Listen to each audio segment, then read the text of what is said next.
muchas gracias, José María, muchas gracias, Carlos, por la invitación. Es un placer estar aquí hablando de cribado de cáncer de pulmón, que bueno, ya probablemente muchos me conocéis, llevo casi 20 años dedicado al cribado de cáncer de pulmón desde que empecé en la clínica de Navarra con Javier Zulueta, que se incorporó al proyecto IERCA, fundado por Claudia Hensky, que es una radióloga de los Estados Unidos, que publicó las primeras evidencias en cribado utilizando la TAC de baja dosis. Pues me han pedido que hable del proyecto Cassandra también, pero daré solo unas pinceladas al respecto y si queréis luego pues hablamos en la discusión de los pormenores de ese proyecto y a dónde vamos hoy, ¿no? Estos son mis conflictos de interés. Como sabéis, Cassandra es un mito griego, era un personaje hija de un rey que estaba, pues, Apolo, digamos, enamorado de ella y le intentó seducir otorgándole, digamos, el poder de ver el futuro. Y parece que cuando se negó a salir con Apolo, a quedar con Apolo, pues él se enfadó y como no le podía quitar ese don, lo que le dijo es que nadie te va a hacer caso, ¿no? Entre ellos los troyanos, que fue la que predijo que Troya iba a caer y el caballo de Troya era una trampa, ¿no? Y nadie le hizo caso por esa maldición, digamos, de Apolo, ¿no? Entonces ella predecía el futuro, pero nadie le creía. Y por desgracia, algo de eso hay en el mundo del privado desde hace 20 años que llevo trabajando en esto. Es realmente inaudito la cantidad de evidencia clínica que se va acumulando y la, digamos, inercia persistente entre muchos de no creerse esa evidencia y de no avanzar en este tema cuando tenemos una enfermedad tan letal como es el cáncer de pulmón. Y eso es parte del problema, ¿no? Que tenemos una situación inaceptable. Este es un informe del Grupo Español de Cáncer de Pulmón. Hace nada en Barcelona estuve en una de esas sesiones eternas de debates pro y con sobre el propio privado en un grupo que publicó este informe de más de 500.000 de muertos en España en una generación por cáncer de pulmón, que realmente son números que quitan el equipo. Estamos hablando de una cantidad ingente de personas que han muerto en una sola generación por esta patología y todavía hablamos de si el cribado puede ser o no eficaz a pesar de la evidencia que tenemos a favor de ese cribado, ¿no? Y por supuesto está la mortalidad por cáncer de pulmón que continúa aumentando, especialmente en las mujeres, aunque en los hombres se empieza a disminuir ligeramente. Y en parte el problema que tenemos al que nos enfrentamos es este, ¿no? En comparación con otros cánceres, la incidencia del cáncer de pulmón se parece mucho a la mortalidad por cáncer de pulmón. En los demás cánceres no vemos esa realidad, ¿no? La gente que tiene cáncer sobrevive al mismo. E incluso en el cáncer de próstata, que ahora la Unión Europea también parece que está por la labor de hacer cribado de cáncer de próstata, hemos visto ensayos clínicos en el New England, ¿no? Donde se adopta una actitud o bien expectante ante el diagnóstico de un cáncer de próstata o terapéutica y parece que la mortalidad es la misma, ¿no? O sea que no estamos hablando de un cáncer de próstata, estamos hablando de un cáncer de pulmón que prácticamente todos los que lo padecen fallecen por esta causa. Y la promesa del cribado es esta, ¿no? De pasar de una situación donde las 2/3 partes de los pacientes que diagnosticamos tienen un estadio irresecable, donde la mejor opción que tenemos ahora mismo es la inmunoterapia, y es decir que la inmunoterapia estamos hablando de 400.000 euros por año de vida ajustado por calidad, que esto es importante guardarlo en la mente porque cuando oímos a gente hablar de que 30.000 euros por año de vida ajustado por calidad, o QALY, ¿no? En inglés, es demasiado en este país, ¿no? Donde se pone el límite en 25.000 euros, son 30.000 libras en el Reino Unido y en algunos países como los Estados Unidos incluso se habla de $100.000 por año de vida ajustado a calidad. Hablamos de 30.000 a lo mejor en uno de los estudios publicado sobre el sistema de salud español y hablamos también de 2.000, pero bueno, hablamos de unos rangos comparados con la inmunoterapia realmente llamativos, ¿no? Mucho menos costoso. Y la idea es un cambio de paradigma de esos estadios avanzados a estadios precoces, a conseguir que en esa ventana de oportunidad que es el cáncer de pulmón, que nos ofrece el cáncer de pulmón con las herramientas que tenemos, que es fundamentalmente la TAC de baja dosis, detectarlo antes de que sea demasiado tarde. Y sabemos que la ventana de oportunidad son 4 años porque Harry de Koning, que como sabéis fue investigador principal del Nelson y ahora del Nelson Plus, digamos, del For in the Long Run, que es un estudio europeo investigando intervalos de cribado y otras cosas, investigando los resultados del NLST, demostró que realmente tenemos 4 años de ventana de oportunidad desde el punto de vista de un ataque para detectar un cáncer de pulmón a tiempo antes de que el paciente acuda a la consulta con síntomas y luego ya tenga un estadio por lo menos 3, si no un estadio 4, como ocurre en la práctica en la mitad de los pacientes que vienen a la consulta. Y en ese escenario seguimos con la Estrategia Nacional del Cáncer, que se actualizó el año pasado. La parte de cáncer de pulmón, la autoría es de Alberto Ruano, que como probablemente conocéis es un profesor de salud pública que se opone o históricamente se ha opuesto al privado. La Sociedad Española de Epidemiología de forma reiterada se ha mantenido un poco al margen de las iniciativas del privado en cáncer de pulmón, y esto lo coordinó José María Borràs. Hay que destacar que la Estrategia Nacional no contó con la SEPA, que es algo que es llamativo porque sí contó con la Asociación Española de Pediatría, pero no contó con la SEPA, que es la sociedad que aglutina a los profesionales que diagnosticamos y tratamos el cáncer de pulmón, que es el más letal de todos los cánceres en España. O sea, que eso da una idea de por dónde va la Estrategia Nacional, que en su objetivo 13 habla de no realizar cribado ni oportunista ni de carácter poblacional a otros cánceres que no sean los que ya conocéis, colon, mama y cuello de útero, ¿no? Y los demás cribados, pues en esa estrategia del año pasado quedan al margen de la Estrategia Nacional. Esto a pesar de que hace ya casi 20 años que se publicó este New England, este es del 2006, que son las primeras evidencias del cribado en el contexto de ELCAP.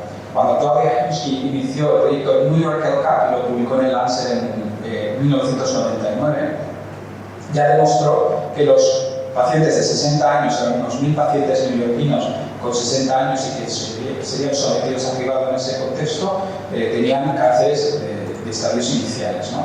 Y de ahí surgió esta iniciativa internacional, que es la cohorte ELCAP, que tiene en su seno a más de 50 centros de todo el mundo, fundamentalmente norteamericanos, pero también participan centros españoles, un centro israelí, un centro italiano, uno chino y otros países. Y ya en el 2006, cuando habíamos cribado a 30.000 individuos en todo el mundo, 2 centros españoles siguen en el top 10 en cuanto a pacientes cribados. En total, 12.000 individuos cribados de esta cohorte son españoles. Ahora ya son casi 80.000 en todo el mundo, pero 12.000 de ellos son españoles. En esta primera publicación demostramos la supervivencia de estadios 1 detectados en el cribado, aquellos que superaban al mes, que es esa línea roja, como veis, tiene una supervivencia del 92% y el total era un 80% de supervivencia, ¿no? Que son números que ya en 2006 realmente llamaban la atención y fueron los que llevaron a la realización de ensayos clínicos aleatorizados que ya conocemos, ¿no? Como el NLST primero, financiado por el NCI norteamericano con más de $200 millones y que se realizó en 30 centros de los Estados Unidos, fundamentalmente liderado por radiólogos. Hay gente que critica este estudio, por supuesto ningún estudio es perfecto, pero era aleatorizado comparando TAC de baja dosis con radiografía de tórax. La radiografía se usó porque entonces el PLCO, que era un estudio contemporáneo, estaba investigando ya por última vez, digamos, la radiografía de tórax como herramienta de cribado. Y los diseñadores, digamos, del estudio pensaban, como el PLCO salga positivo, como demuestre que la radiografía de tórax sí que sirve como herramienta de cribado, vamos a tener un problema al comparar un ataque de baja dosis con nada. Entonces decidieron, vamos a incluir la radiografía. Aún así, con la radiografía de tórax en el grupo, digamos, control, se demostró un beneficio claro del ataque de baja dosis anual. Hay que tener en cuenta varias cosas, ¿no? Cuando se critica este estudio, se critica por sus defectos, pero hay algunos defectos que van en contra del propio cribado. El principal de ellos es que en realidad solo fueron 2 rondas de cribado, ¿no? Se hizo una TAC basal al año y a los 2 años, y ahí se paró. Se siguió a los pacientes. Muchos de los TAC, de los cánceres detectados en el grupo de cribado con TAC, se diagnosticaron cuando esa persona ya no estaba siendo cribada, sino que había entrado en un seguimiento epidemiológico. Luego, el estudio, en cierto modo, fue diseñado para demostrar que el cribado con TAC no funcionaba, incluyendo solo 2 rondas de cribado, más la basal, ¿no? Y muy poco tiempo de cribado con mucho tiempo de seguimiento, y encima metido en el mismo saco pacientes con cánceres detectados por cribado y pacientes con cáncer detectado después de que el cribado ya no se estaba realizando. Y aún así, la supervivencia por cáncer era tan llamativa que afectaba la supervivencia global, con una reducción de la mortalidad global del 7% en ese grupo de cribado con TAC en comparación con la radiografía de tórax. Y el NELSON, pues, es el estudio europeo, mucho más pequeño, de unos 15.000 individuos, que comparaba la ha trabajado con el control epidemiológico sin hacer una radiografía y nuevamente demostró este beneficio. Por ejemplo, mayor en las mujeres, pero como había muy pocas mujeres en el estudio Nelson, menos del 20% de los participantes en el estudio de mujeres, el efecto estadístico no era significativo, a pesar de que las mujeres tenían un 60% de reducción de mortalidad. Y esto es emblemático del debate del privado, ¿no? Cuando se oye cosas como que en el estudio Nelson el privado no era estadísticamente significativamente bueno para las mujeres. Entonces, hombre, mirar los números tienes que mirar por qué eso era así. Que había muy pocas mujeres. Si llega a haber más mujeres, el efecto sería realmente dramático. Y jugamos un poco a favor de la desinformación también. Bueno, y hay unos criterios, ¿no? Los criterios también es uno de los motivos por los que el debate todavía tiene hasta cierto sentido, por varios motivos. Fundamentalmente porque los criterios son arbitrarios, están originados en el estudio del LSC y tienen que ver con unos criterios que se definieron en ese momento que hemos actuado. Y, lógicamente, hay muchos pacientes que tienen cáncer de pulmón que no reúnen esos criterios, especialmente los de tabaquismo, no tanto la edad. Cuando miras una corte como la nuestra, de la clínica de Navarra, que empezamos a los 40 años y 10 paquetes año, realmente los outliers, gente que tiene cáncer de pulmón en el programa privado no cumplen los criterios norteamericanos, son sobre todo los que fuman menos, no tanto los jóvenes tienen poco cáncer de pulmón en general. Jóvenes me refiero a menores de 50 años. Pero sí que vemos mucho cáncer de pulmón en personas que han fumado 20, 25 paquetes año, incluso 15 o 20 paquetes. Entonces, en ese contexto, la OSPSDF, que es la encargada de marcar el ritmo en Estados Unidos, bajó recientemente tanto la edad de uso en el privado de 55 a 50 años como el índice de paquetes año de 30 a 20. Ostensiblemente para incluir en el mismo, sobre todo a personas de raza negra, ¿no? Porque tienen cáncer antes, más jóvenes y con menos consumo de tabaco que claro. En el NLST, otro de los problemas que había en ese estudio es que más del 90% de los participantes eran de raza blanca y de extracción europea. Es algo que a mí siempre me ha chocado cuando se criticaba desde el 2011, que han pasado 20 años, por qué no utilizábamos el NLST como ejemplo de que el privado funciona en Europa, porque no era un estudio europeo. Eso siempre me ha hecho mucha gracia, porque el 92% de los pacientes eran blancos americanos de extracción europea. ¿Cuál es el argumento? Sí, genéticamente son muy similares. Pero nuevo elemento de desinformación que se ha mantenido en el tiempo, 10 años después del NLST, todavía en Europa no hemos empezado, ¿no? O estamos empezando a funcionar. Y bueno, esto ya finalmente está cambiando, gracias a sobre todo el Nelson, un estudio más pequeño el NLST, pero bueno, que tiene sus virtudes, entre ellas el uso de la volumetría, por ejemplo, para reducir drásticamente el número de falsos positivos, que es otro elemento de debate un poco estéril, ¿no? Cuando hablamos de más del 20% de falsos positivos en el NLST y milagrosamente ese valor cae al 2% en el Nelson, no es por arte de magia, simplemente es una cuestión de cómo defines un positivo, ¿no? Y esto no afecta a las personas que están en privado, esto afecta a los números en las aplicaciones y lo utiliza la gente que no ha privado como argumento estéril para ponerse a mismo. Bueno, pues han aparecido diversas iniciativas europeas, tanto la Clean Cancer Commission, que emitió, digamos, un informe favorable, que es relativamente tibio a favor del privado. El informe SAPEA de los asesores científicos de la Unión Europea fue mucho más dramático y drástico en el sentido de favorable al privado. Y finalmente, a consecuencia de esos informes, pues se pronunció la Comisión Europea en septiembre de este año, diciendo que hay que hacer mejor el privado de los partners que estamos privando y probablemente empezar a privar también el gástrico, el pulmón y el cáncer.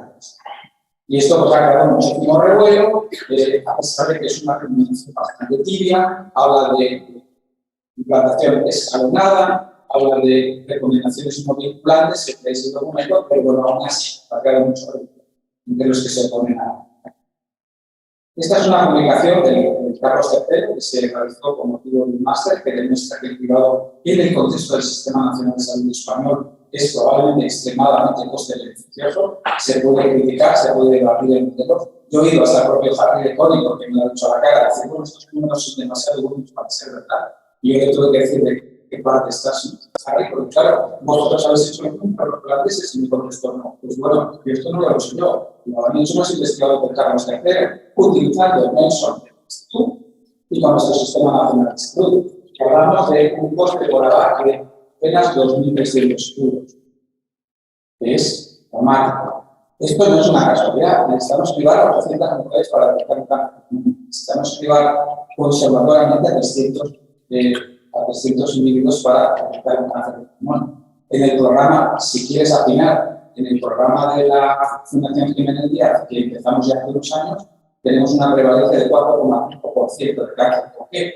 Porque unimos los criterios del NLST a enfisema o como un criterio adicional de riesgo. O sea, si quieres afinar en cuanto al coste-beneficio, lo puedes hacer. Lógicamente te dejas a gente fuera, pero ahí ya se han detectado 4 cánceres por cáncer. Tienes que privar a 25 individuos en la Jiménez para detectar un cáncer que se dice pronto, comparado con los 800 en mama, ¿no? De mujeres. ¿Por qué? Porque tenemos el elemento del tabaquismo y tenemos elementos como la propia POC o el enfisema que nos permiten incluso ser hilar fino, digamos, siempre y cuando tengamos en cuenta el hecho de la inequidad en ofrecer cribados solo a ciertos individuos, ¿no? Pero este es un estudio de Carlos III, está publicado, ha sido revisado por pares, ahí está, y los datos son muy favorables.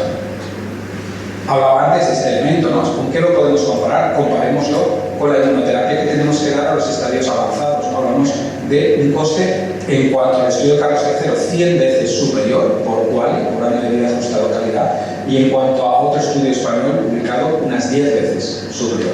Siempre relativamente coste-beneficioso si no nos ceñimos a ese baremo de 25.000 euros por abajo que se contempla en España como elemento determinante. Y en ese contexto pues, surge la iniciativa del proyecto Cassandra, que el acrónimo en inglés significa Cancer Screening, Smoking Cessation and Respiratory Assessment. Es un proyecto muy parecido al británico que recientemente no solo ha pasado del pilotaje, sino ya el propio Reino Unido ha decidido que la evidencia que ha aportado el pilotaje en este sentido de los UK Lung Health Checks es suficiente como para avanzar hacia un cribado poblacional en el Reino Unido, o sea que así vamos en España, ¿no? Croacia ha implantado un proyecto nacional ya de cribado, la República Checa también, Polonia también, y muchos países tienen en nuestro entorno proyectos pilotos similares a este, ¿no? Y la idea de Cassandra es centrar el cribado en el paciente, o sea, no estamos hablando, somos neumólogos, no estamos hablando de un cáncer y nada más, estamos hablando de una enfermedad que ocurre en un contexto de tabaquismo, donde otras enfermedades como la propia EPOC son responsables de muchas muertes, ¿no? Es la tercera o cuarta causa de muerte en España, la propia EPOC. Y las podemos diagnosticar con la misma herramienta que cribamos el cáncer de pulmón, como la propia enfermedad cardiovascular, ¿no? Que muchos de los muertos o fallecidos en el NLST, en el estudio norteamericano, no eran solo por cáncer de pulmón, tenían por enfermedad cardiovascular, como es lógico en fumadores. Entonces buscamos centrar el cribado en el paciente, cribando no solo el cáncer, sino incluyendo la prevención primaria, que es elemental y fundamental en la detección precoz del cáncer de pulmón para conseguir matar a los pájaros de un tiro, hasta la expresión, y luego hacer pruebas de función respiratoria y utilizar la información también de la PAC para detectar enfisema, enfermedad intersticial, que es muy prevalente en estos pacientes, mucho más de lo que pueda parecer, bronquiectasias y por supuesto, EPOC y enfisema. Es un proyecto que tiene a sus espaldas un consenso, yo diría que es absolutamente histórico.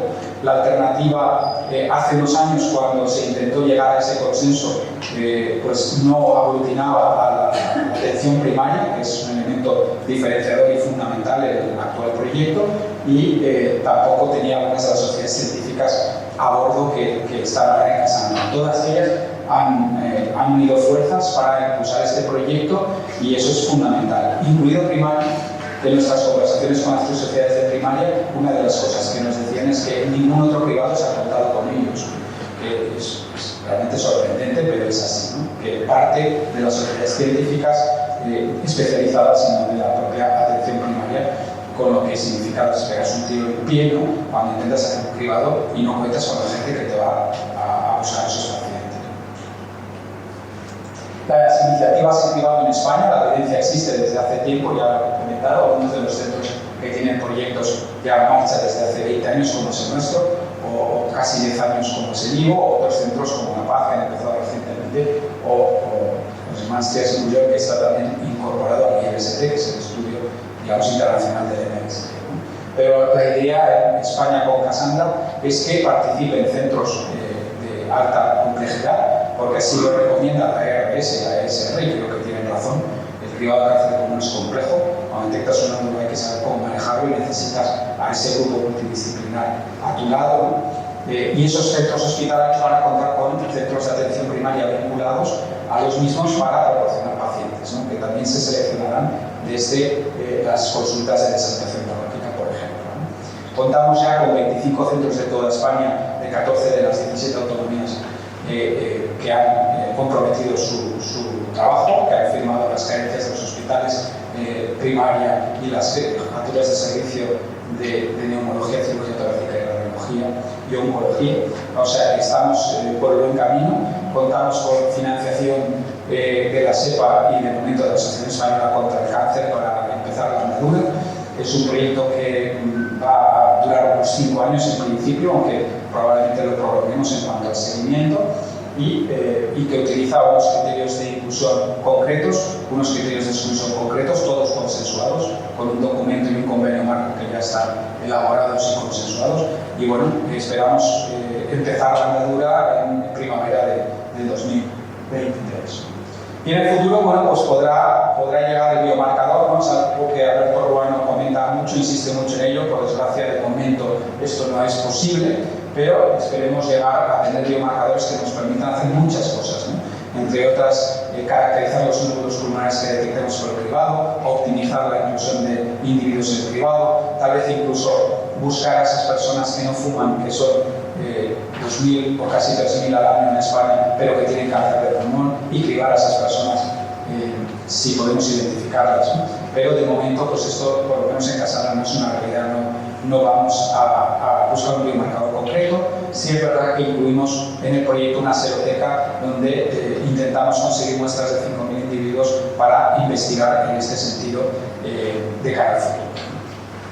Concluyo pues, con la evidencia para mí ya indiscutible de que el cribado de cáncer de pulmones no solo es necesario, sino que hemos aprendido cómo no hacerlo y cómo hacerlo. Tenemos esa evidencia científica ya muy dilatada. Yo no sé qué hace falta para empezar a trabajar en este sentido, con estudios aleatorizados de tamaños de 50.000, 15.000 individuos que han demostrado el beneficio y la mortalidad, no solo por cáncer de pulmón, sino global. Sabemos quién ofrecérselo, aunque esto es debatible y mejorable, ¿no? Tenemos esa experiencia en España que existe y que tenemos que trabajar con ella. Tenemos un sistema nacional de salud que tiene esa capacidad para hacerlo. Está recomendado por la Unión Europea y es coste eficaz, por lo menos según un grupo de Carlos Arcero. Y con eso concluyo. Muchas gracias.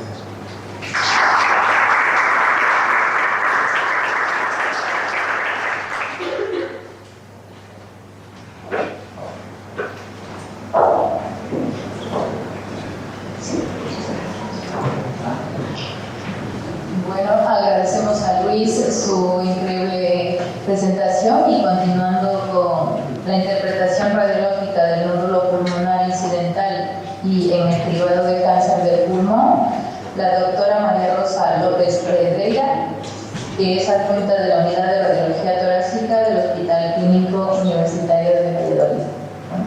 Hola, buenas tardes. Bueno, ya han dicho mi nombre, María Rosa López, del Clínico de Valladolid, soy radióloga. Y en primer lugar, dar las gracias pues, al doctor Lisguer y al doctor Martilla, bueno, y a los organizadores de este evento. Me voy a limitar a los aspectos radiológicos, pero me voy a centrar bastante en el proyecto Cassandra, que me he revisado el documento en el que ha participado el doctor Sejo y que ha explicado muy bien. Y bueno, pues, pero me voy a limitar mucho a la parte radiológica, porque creo que es muy, muy importante en este tema. Como ya ha dicho él, pues participan en el proyecto Cassandra, aunque lo lidera la SEPAR, pues un montón de sociedades. Eso ya para empezar es un éxito, conseguir el consenso de todas las diferentes especialidades que están implicadas, que son muchas y que es necesario siempre la actuación multidisciplinar. Pero vamos, yo me voy a limitar a la parte radiológica del documento. En primer lugar, hablar del TAC de baja dosis. Como sabéis, pues es la herramienta, una de las herramientas claves en el cribado. El objetivo es, estamos hablando de pacientes sanos, aunque sean de riesgo, y por tanto es muy importante que las dosis de radiación sean muy bajas. Para ello utilizamos lo que los radiólogos llamamos criterios ALARA, de dar dosis lo más bajas posibles. El documento nos habla de dosis efectiva en torno a 1 milisievert, que, bueno, pues que sepáis que es una dosis realmente muy baja, pero que hoy en día se puede conseguir bastante bien con los equipos que suelen disponer de software bastante eficaz para conseguir reducción de dosis. Generalmente tienen opciones pues, manuales o automáticas de ajuste de dosis, pues bien bajando manualmente los datos o bien utilizando sistemas automáticos. Usamos TAC multidetector, como prácticamente en todos los sitios hay que usar, y el documento nos indica, lógicamente, que hay que tener calidades muy buenas. Para eso hay que tener cortes muy finos y tiempos de rotación muy cortos. Y una ventaja que tiene el TAC de baja dosis es que no requiere contraste endovenoso, lo cual abarata mucho los costes y además baja los riesgos para el paciente. Eso ya todos lo sabemos. ¿Quién debe de hacer el análisis? Pues un radiólogo, lo más experto posible en radiología torácica, utilizando los niveles y amplitud de ventana adecuados y utilizando las técnicas de postprocesado que todos conocemos y que utilizamos habitualmente, pero en caso de la búsqueda de nódulos todavía tenemos que ser más cuidadosos en las reconstrucciones multiplanares, la técnica MIP y el diagnóstico por ordenador. Respecto a este último, el CAD llamado pues va a depender mucho de la fiabilidad de cada equipo, del CAD que tengamos en nuestro escáner. Pues ejemplos de reconstrucciones multiplanares que ya todos sabéis que tenemos nosotros la costumbre de enviarlos a los PACS porque son muy útiles para las localizaciones y caracterizaciones de los nódulos. El ejemplo del MIP, que yo creo que es muy interesante en la búsqueda de nódulos para evitar falsos negativos, para ayudar a la diferenciación entre estructuras vasculares y nódulos. Y respecto al CAD, creo que es una herramienta interesantísima y con muchísimo futuro y con ya cierto presente.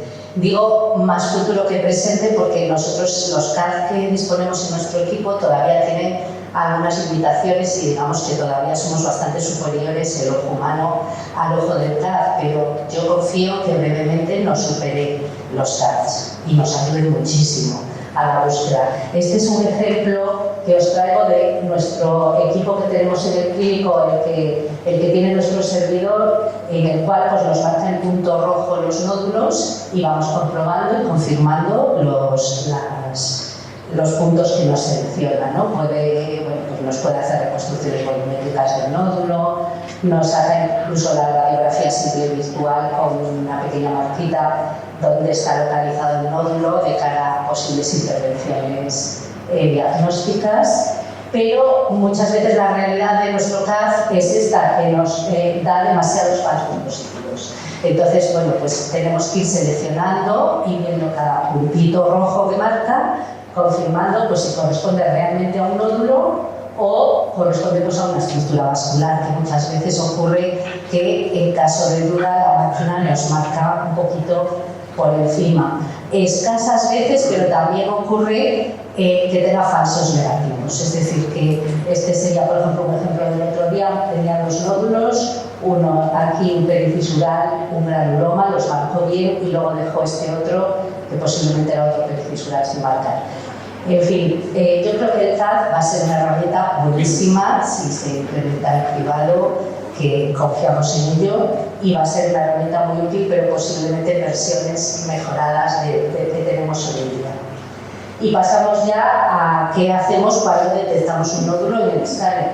Bueno, pues hay que documentar lo máximo posible todos los datos relacionados con el nódulo. Entonces, pues primero detallamos dónde está situado, en qué corte, en qué imagen, podemos dar incluso la serie de cara a luego los estudios comparativos.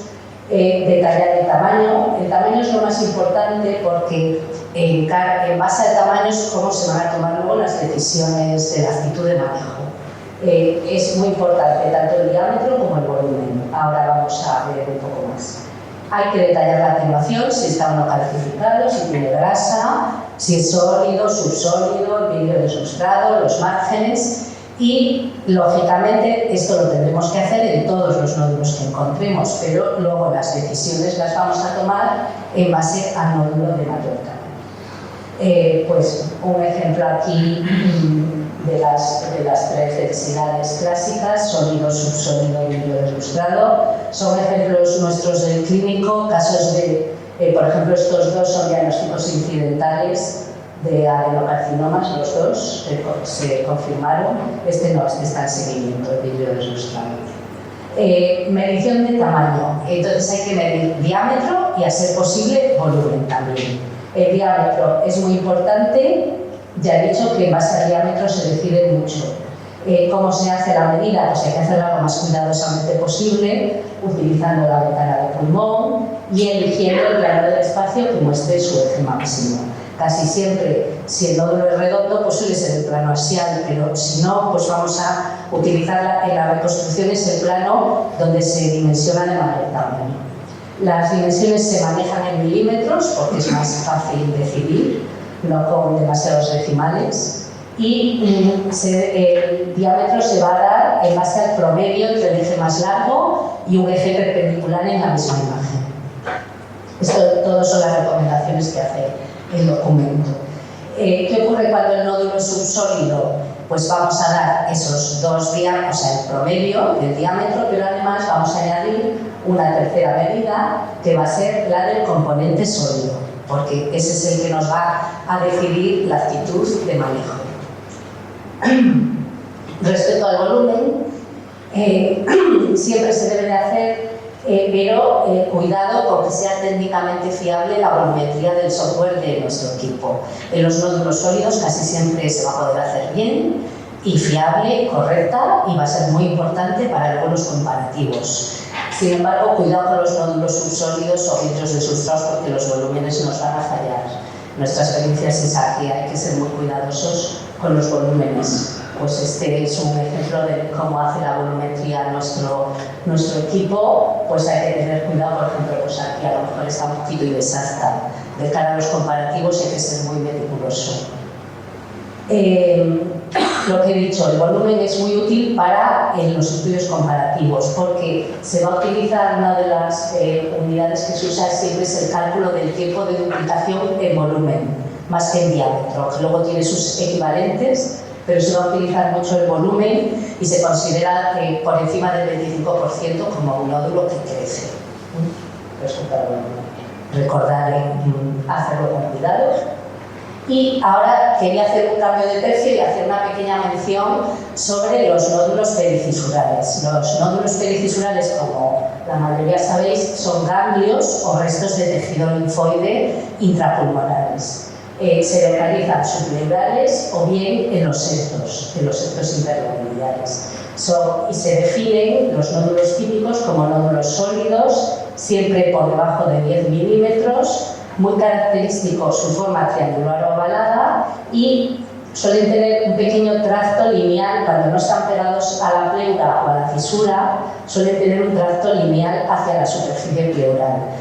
¿Por qué son importantes? Porque son frecuentísimos. Entonces es muy importante su correcta identificación porque nos puede, digamos, estropear un cribado si no somos cuidadosos en su caracterización, tanto como falsos positivos como lo contrario. Hay series que hablan de en torno al 20% de los nódulos detectados en un cribado inicialmente y entonces hay que intentar caracterizarlos lo más eficazmente posible. Habitualmente son muy triangulares o ovalados y cambian de forma en los tres planos y es uno de los datos que nos ayuda mucho a identificarlos. Y lo más importante de los nódulos perifisurales es que no malignizan. Bueno, pues hay varias revisiones bibliográficas insistiendo en ello y, por tanto, si somos los radiólogos capaces de estar seguros de que eso es un nódulo perifisural, nos va a ser extremadamente útil para no complicar demasiado los cribados. ¿Qué ocurre con estos nódulos? Que no todos son perfectos y algunos pues crecen un poquito y solo un 15% de los casos se dice, pero bueno, pues hay que ser prudente porque cuando crecen pues a todo el mundo nos genera un poquito de ansiedad y un poquito de duda. Pues por ejemplo, este es un caso que tengo guardado de hace años que bueno, pues era una mujer muy fumadora, trabajaba en la sanidad, con lo cual ese es un factor de riesgo para la ansiedad y finalmente se quitó este nódulo que a lo mejor pues hoy a lo mejor no lo hubiéramos quitado, pero gracias a eso pues tenemos esta imagen muy demostrativa de la anatomía patológica que me dio la doctora Borrego.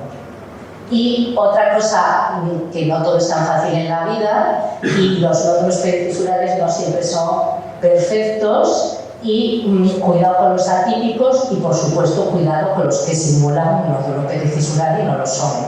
Por tanto, bueno, pues siempre hay que ser prudente y en caso de duda, pues siempre en beneficio del paciente. Y ahora otro pequeño cambio de tercio que hago antes de pasar a explicar el Cassandra, quería hablar sobre el UNRAS. El UNRAS es el Colegio Americano de Radiólogos hace muchos años que ya estableció lo que llaman los RAS, que es el Sistema Estandarizado de Informes en Radiología. Fue una cosa que hizo ya, me parece que fue en el año 95 o algo así, y triunfó de forma enormemente en la mama, que todos conocéis en BIRADS. Entonces el objetivo pues, es estandarizar el seguimiento y las decisiones de manejo con todos los estudios de cribado. La mama fue un éxito y a raíz de eso pues, se estableció pues, para todos los órganos, sobre todo pues, los más famosos y más útiles son el PIRADS, el PIRAS, pero se ha hecho para riñón, se ha hecho para hígado y se ha hecho para temas no oncológicos, incluso pues, para COVID o para cánceres coronarios, etc. Se ha establecido y naturalmente pues, se hizo para NURRAS. Entonces no lo voy a explicar con detalle para no aburrirnos y confundirnos todos, pero bueno, pues tiene algunas cosas muy similares a Cassandra y tiene otras pues, un poquito diferentes.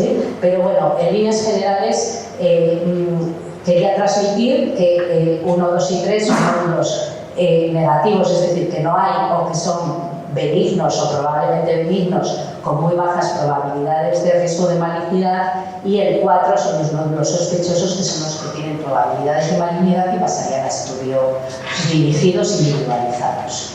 Entonces, ahora sí me paso a Cassandra y os comento las indicaciones del documento Cassandra en relación cuando nos encontramos nódulos en el TAC. Entonces, bueno, en primer lugar quiero decir lo que es un estudio negativo. Como todos nos imaginamos, pues cuando no hay nódulos, eso sería lo ideal. El problema, hay muchos nódulos. Entonces, nódulos calcificados o nódulos grasos se consideran estudios negativos. Y Cassandra le llama semipositivos, serían nódulos inferiores a 5 milímetros, es decir, con volúmenes menores de 100 milímetros cúbicos. Tanto estos tres tipos los considera estudios negativos, semipositivos, pero en cualquier caso la recomendación es proseguir con el cribado anual, que es el que está establecido para todo el mundo en el programa, hacer un cribado anual.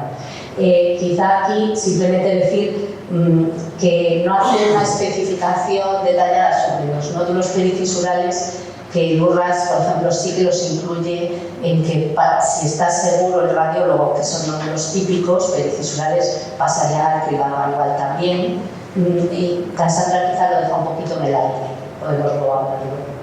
Bueno.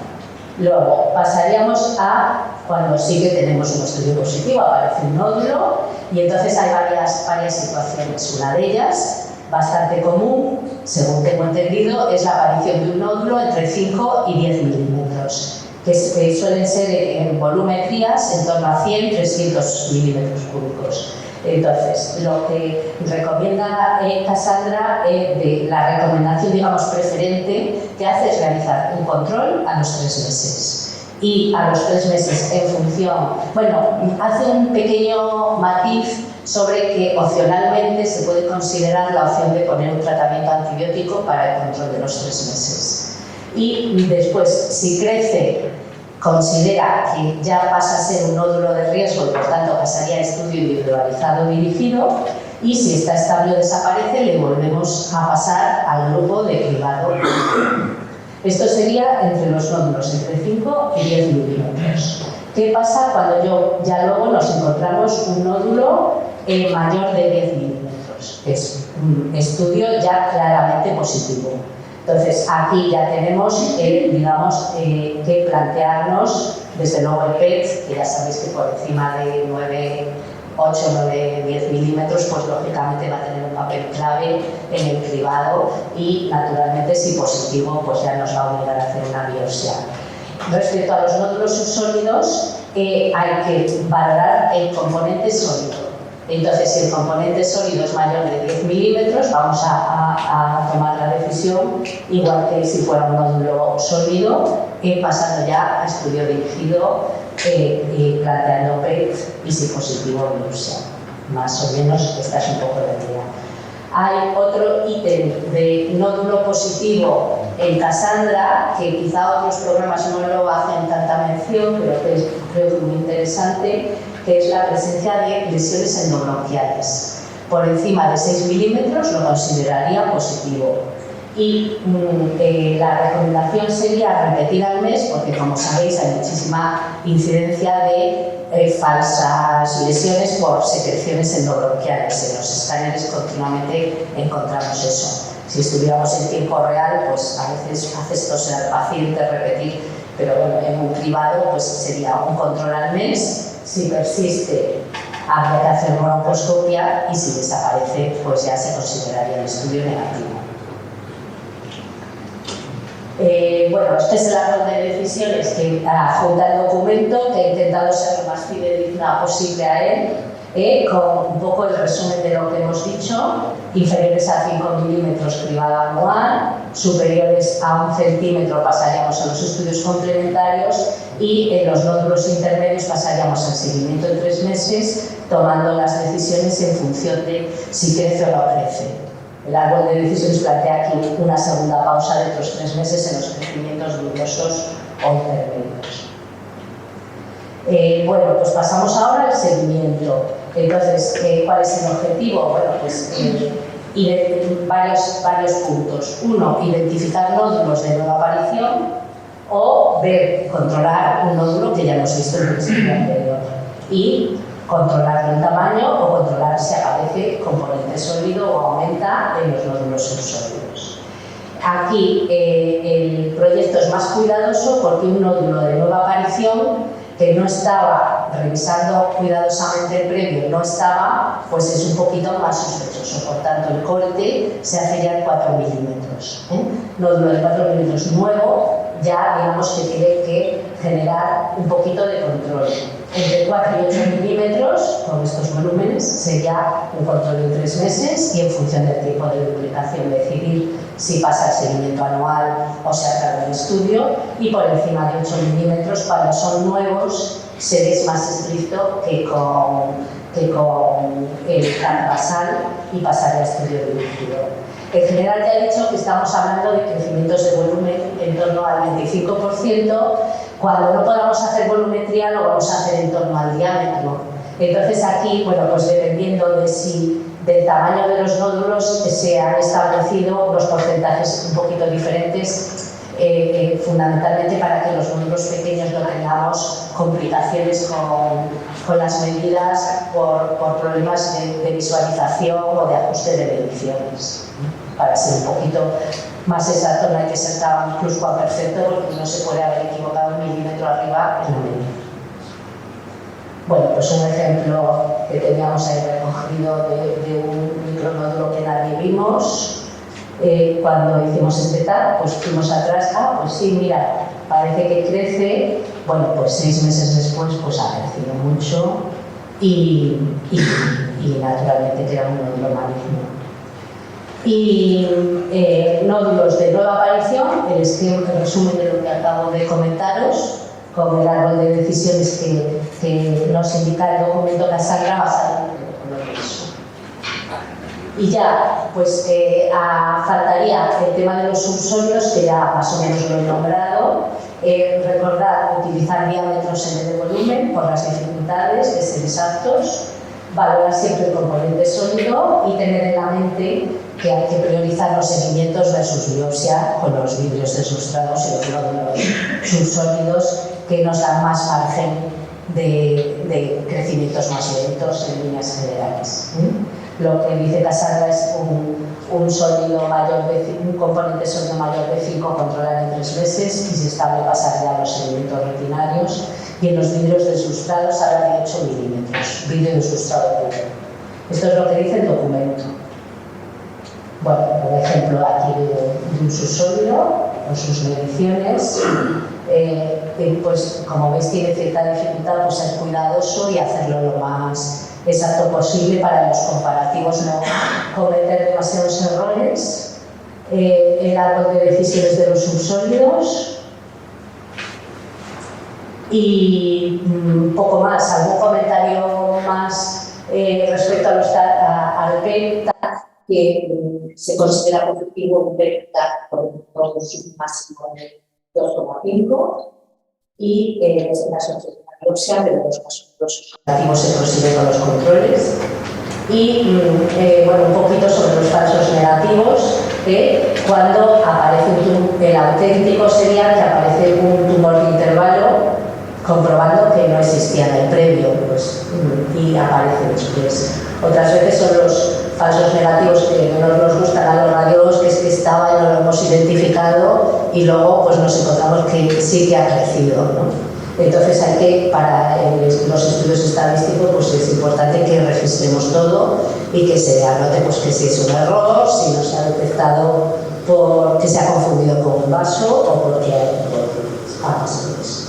Y bueno, recordar que todos sabemos que cuando crecen demasiado deprisa los nódulos, pues a veces nos da una alergia y no da una neoplasia, sino que es una infección. Y bueno, pues este es el esquema clásico que tenemos los radiólogos de los tiempos de crecimiento, hablando de que crecimientos extremadamente rápidos, duplicaciones en menos de un mes, lógicamente pues son procesos infecciosos y no son procesos malignos. Este es un caso de la semana pasada del comité.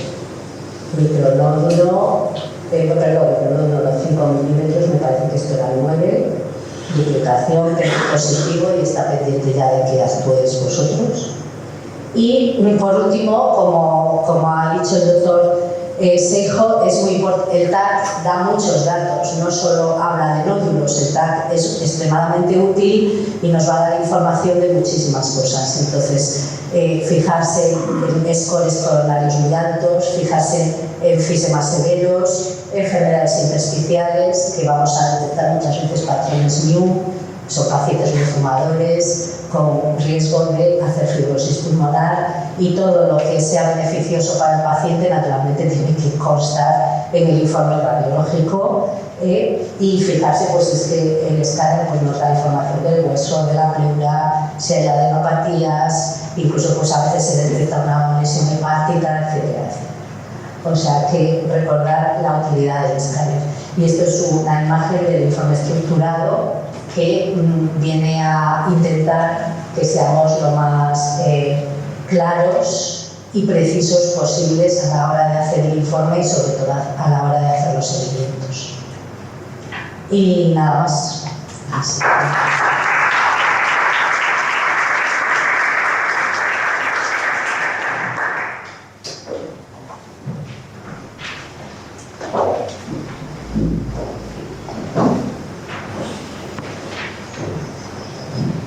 Vamos a invitar a los ponentes a que accedan a la mesa.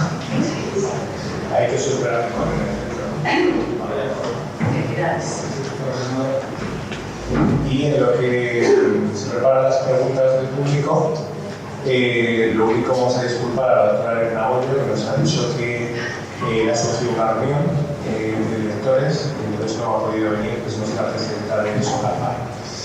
Entonces, ¿alguien quiere hacer alguna pregunta? Doctor Bisdier, vas a creer que no hay un micrófono. Bueno, felicitar a los dos, me ha parecido que ha sido muy claro y muy interesante, ¿no? La pregunta se la voy a decir a José. ¿Qué recursos humanos son necesarios y hasta qué punto se puede hacer cultivar. Bueno, nosotros somos un centro privado. A nivel público, en la formación general, aquí en candidatos sumadores de más de 20 paquetes años y de 50 y 80 años, hay muchísimos, pensamos. ¿Qué recursos crees que serían necesarios? ¿Trabajo con inmuno? ¿Trabajo alguien de ingeniería? ¿Con unos estándares? Para que se geometría, muchos paquetes, de teoría del trabajismo. ¿Qué carga de trabajo? Porque desde mi experiencia con los nódulos incidentales, que llevo la vida técnica de cáncer de pulmón, de trabajos tremendos. Eso te recuerdo. Claro que los pacientes vais a apuntar a todo el mundo. Urgencias, por seguimiento ecológico, por eczema para el volumen, y tenemos muchísimos nódulos incidentales. ¿Qué trabajo puede suponer en personal y qué personal? Entonces la respuesta depende de varios factores. En Cassandra se contempla que haya un coordinador del hospital, un coordinador de primaria y un gestor de casos que sean como los elementos conductores del programa, ¿no? Sobre todo para gestionar todos los aspectos de citas, el nódulo que se detecta, cómo se sigue, quién hace. Y esas son las personas que van a determinar un poco el flujo de pacientes y cómo van las cosas. El reclutamiento se contempla desde primaria y desde las consultas especializadas del centro de salud mental. Al ser un proyecto piloto, nos planteamos ¿y cuántos pacientes criamos cada hospital? Y decidimos que no tenía que haber un número mínimo ni un número máximo. Entonces, al ser un proyecto piloto, depende de las posibilidades de cada hospital implicado y de cada centro de atención primaria de cuántos pacientes se pueden llevar. Esto a menudo tiene mucho que ver con los recursos de radiología, ¿no? de cuántos TACs se pueden hacer. No olvidemos que son TACs que se pueden hacer a deshoras, por decirlo de alguna manera, puesto que estamos hablando de gente que en principio está sana, si no deben estar incubados, no deberían meter a una persona incubada que tiene síntomas sospechosos, etc. Y hay que recordar que la tasa de positivos, por lo menos en la experiencia en España, desde proyectos más liberales en cuanto a criterios de exclusión, como es la Clínica Navarra, con esos 40 años y 10 paquetes año, que es una tasa de positivos en torno, o de semipositivos, ¿no? De esos nódulos que necesitan un TAC a los 3 meses, en torno al 7%, o de la Jiménez Díaz, que son unos criterios muy restrictivos, ¿no? Con criterios ya de NST plus, por decirlo de alguna manera, añadiendo el sistema auto como elemento diferenciador y adicional, donde ahí tienes un positivo en torno al 13%. O sea que nos movemos entre un 7 y un 13% de positivos o semipositivos, que son las personas que van a requerir un seguimiento a corto plazo, que es realmente en la mayoría de los casos, la inmensa mayoría, 3 meses, ¿no? Es muy raro ver un nódulo de inicio de 2 centímetros, 3 centímetros, un cáncer manifiesto, ¿no? Eso, por ejemplo, el proyecto AIRE que estoy haciendo ahora en la Clínica de Navarra con biomarcadores, estamos investigando 1000 individuos y se está ofreciendo privado de forma gratuita. Ha habido un solo cáncer obvio en los primeros 250 casos, ¿no? La inmensa mayoría de estas personas no requiere prácticamente ni una consulta, ¿no? En ese caso concreto estamos llamando a la gente y mandándoles informes a casa. No solo los que tienen un semipositivo o positivo requieren seguimiento. O sea que, aunque la percepción nuestra, como vemos siempre al final de la película de cáncer, ¿no? Y el nódulo incidental también es el final de la película, un poco del nódulo, ¿no? Donde ves gente muy seleccionada, generalmente con motivos sospechosos, ¿no? El privado es una experiencia completamente diferente para el neumólogo en eso. La inmensa mayoría de los que ves, yo les veo a todos porque les informamos, nos gusta que el paciente que tiene un nódulo de 4 milímetros se quede tranquilo, ¿no? Y sepa, no te preocupes, no recibe una carta y se quede mirando eso diciendo, pero tengo un nódulo. Entonces le explicas, mira, no, un nódulo de menos de 6 milímetros, en el contexto nuestro que sigue el CAP, no vamos a hacer tu control más que al año, no te pasa nada, no te preocupes, que si eso es un tumor va a crecer, lo vamos a ver y tenemos mucho margen. Pero a la inmensa mayoría de esos individuos, o ves en 5 o 10 minutos, les has explicado que no tienen nada y que se pueden ir a su casa. Entonces es mucho menos intensivo de recursos de lo que pueda parecer, excepto en radiología, donde realmente los informes tienen que hacerse a conciencia, hay que ver bien los TACs previos y según el programa avanza se vuelve un poco pesadilla para los propios radiólogos, porque claro, cuando tienes que comprar 4, 5, 6 tags, ¿no? Pasando los años y esa persona tiene 3, 4, 10, 8, 7 nódulos que hay que ir vigilando y controlando, porque a veces un cambio entre un año y otro no es muy obvio, pero desde el principio sí se ve ese cambio.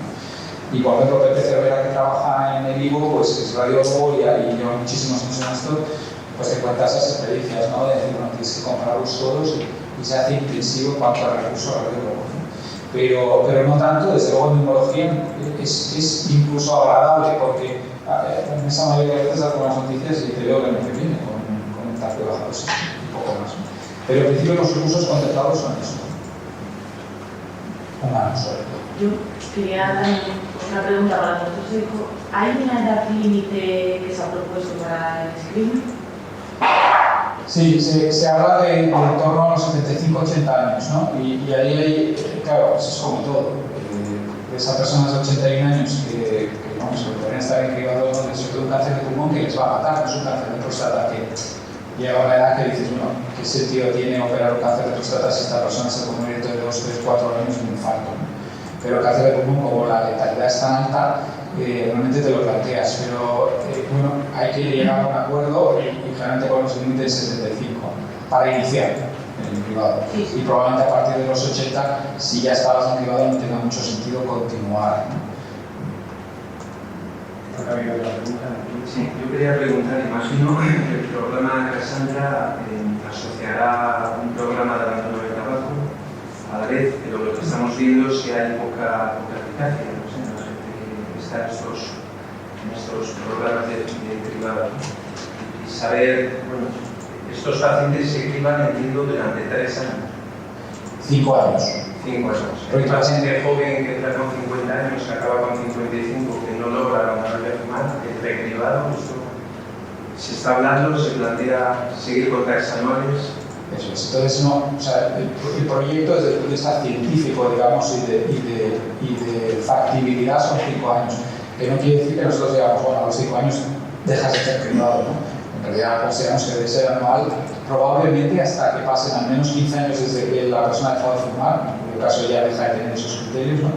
O que cumpla los 80 años, pero entendemos que como proyecto piloto donde la intención es demostrar factibilidad, viabilidad, coste-beneficio, etc., tiene que ser limitado en el tiempo, ¿no? Y luego a partir de ahí nuestra esperanza es que el gobierno de España diga al ministro de Sanidad o a la ministra de Sanidad, lo que esté de turno, diga, hasta aquí hemos llegado, se ha demostrado, hay una recomendación de la Comisión Europea y parece que esto es viable en España utilizando estos criterios, ¿no? O sea que en principio no continuamos a acabar, sino que es un principio y no, hay que ponerle un límite en cuanto a la explotación científica de los datos, ¿no? Es verdad que la deshabitación taláquica históricamente del cribado ha sido poco eficaz, pero probablemente porque se hace de aquella manera. Es decir, no se ha profesionalizado la deshabitación taláquica, ¿no? Se habla mucho de dar recomendaciones y tal, pero no se ha puesto todo el empeño que debería ponerse en ese esfuerzo, ¿no? Dicho eso, es un elemento clave en cuanto al coste-beneficio, ¿no? Cuanto más consigues deshabitación, más beneficio del programa, porque la gente pues, no se te muere, claro, de otras cosas, no solo cáncer.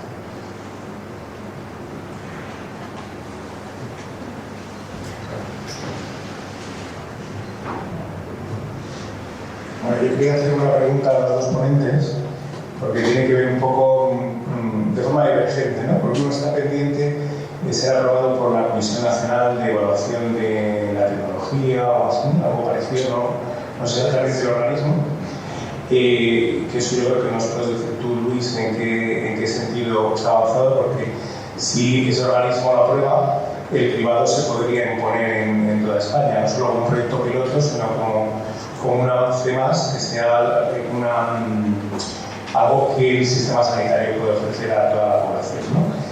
Y a Rosa, también en relación con la tecnología, porque no va a dar tiempo a muchas más preguntas, es si este análisis informático que realiza el propio ordenador, a lo mejor con inteligencia artificial, para detectar los nódulos, va a ser una amenaza para el radiólogo o va a ser una ayuda para poder detectar y rebajar la carga de trabajo una vez que la inteligencia artificial siga avanzando a la hora de poder realizar programas de cribado de este tipo e incluso de otros tipos de cribado con imagen.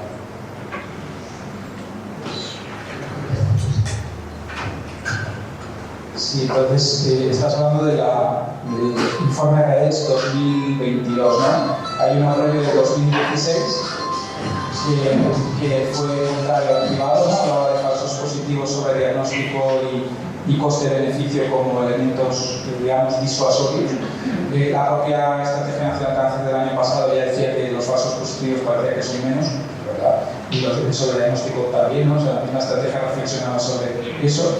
El informe REDES ya está, yo no puedo comentarlo porque soy evaluador externo de la SEPA, pero lo he leído y he comentado mis críticas al mismo, ¿no? Es un informe que lo ha, digamos, trabajado la Agencia Galia-T de Tecnologías Sanitarias Gallega y la Canaria de Evaluación de Tecnologías Sanitarias. La Galia-T participó en un informe similar europeo, se llamaba el UNECTA, que era bastante tibio en cuanto al cribado y bueno, parten de una, digamos, de una perspectiva muy epidemiológica por gente que se dedica a evaluar fármacos, técnicas de reducción de volumen pulmonar o estrategias de cribado, ¿no? Dicho eso, pues siento no poder comentarlo porque me encantaría, pero como firmese el código de confidencialidad hasta que no sea público no puedo, pero ya está, ya en los evaluadores lo hemos hecho nuestras críticas, comentarios, y está.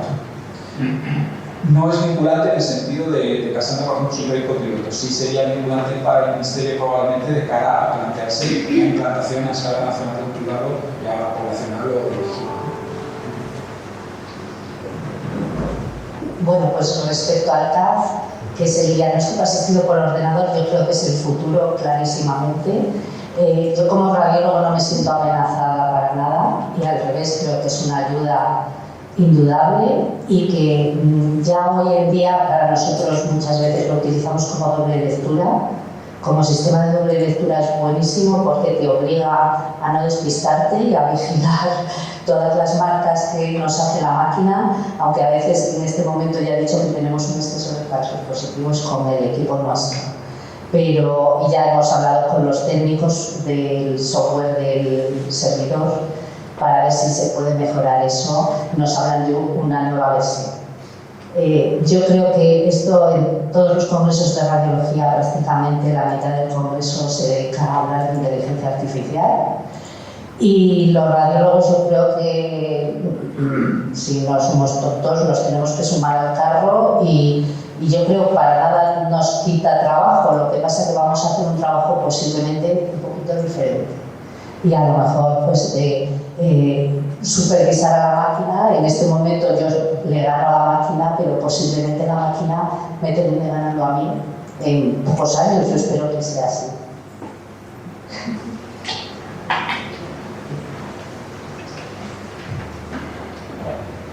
Pues en principio felicitando a los dos por estas grandes charlas y quería preguntarle al doctor Seijo que es verdad que en muchas guías y especialmente en la GOL se recomienda el TAG anual en los pacientes con EPOC y enfisema. Es verdad que durante muchos años hemos visto que no es factible el realizarlo.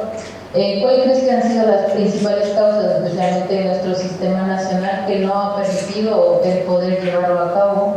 Y con todos estos, he visto el estudio de coste y efectividad y en relación a una sanidad pública a la que nosotros crees que algún día, porque el problema es que necesitamos mucho trabajo e implicación de todos los servicios, ¿podría llevarse a cabo?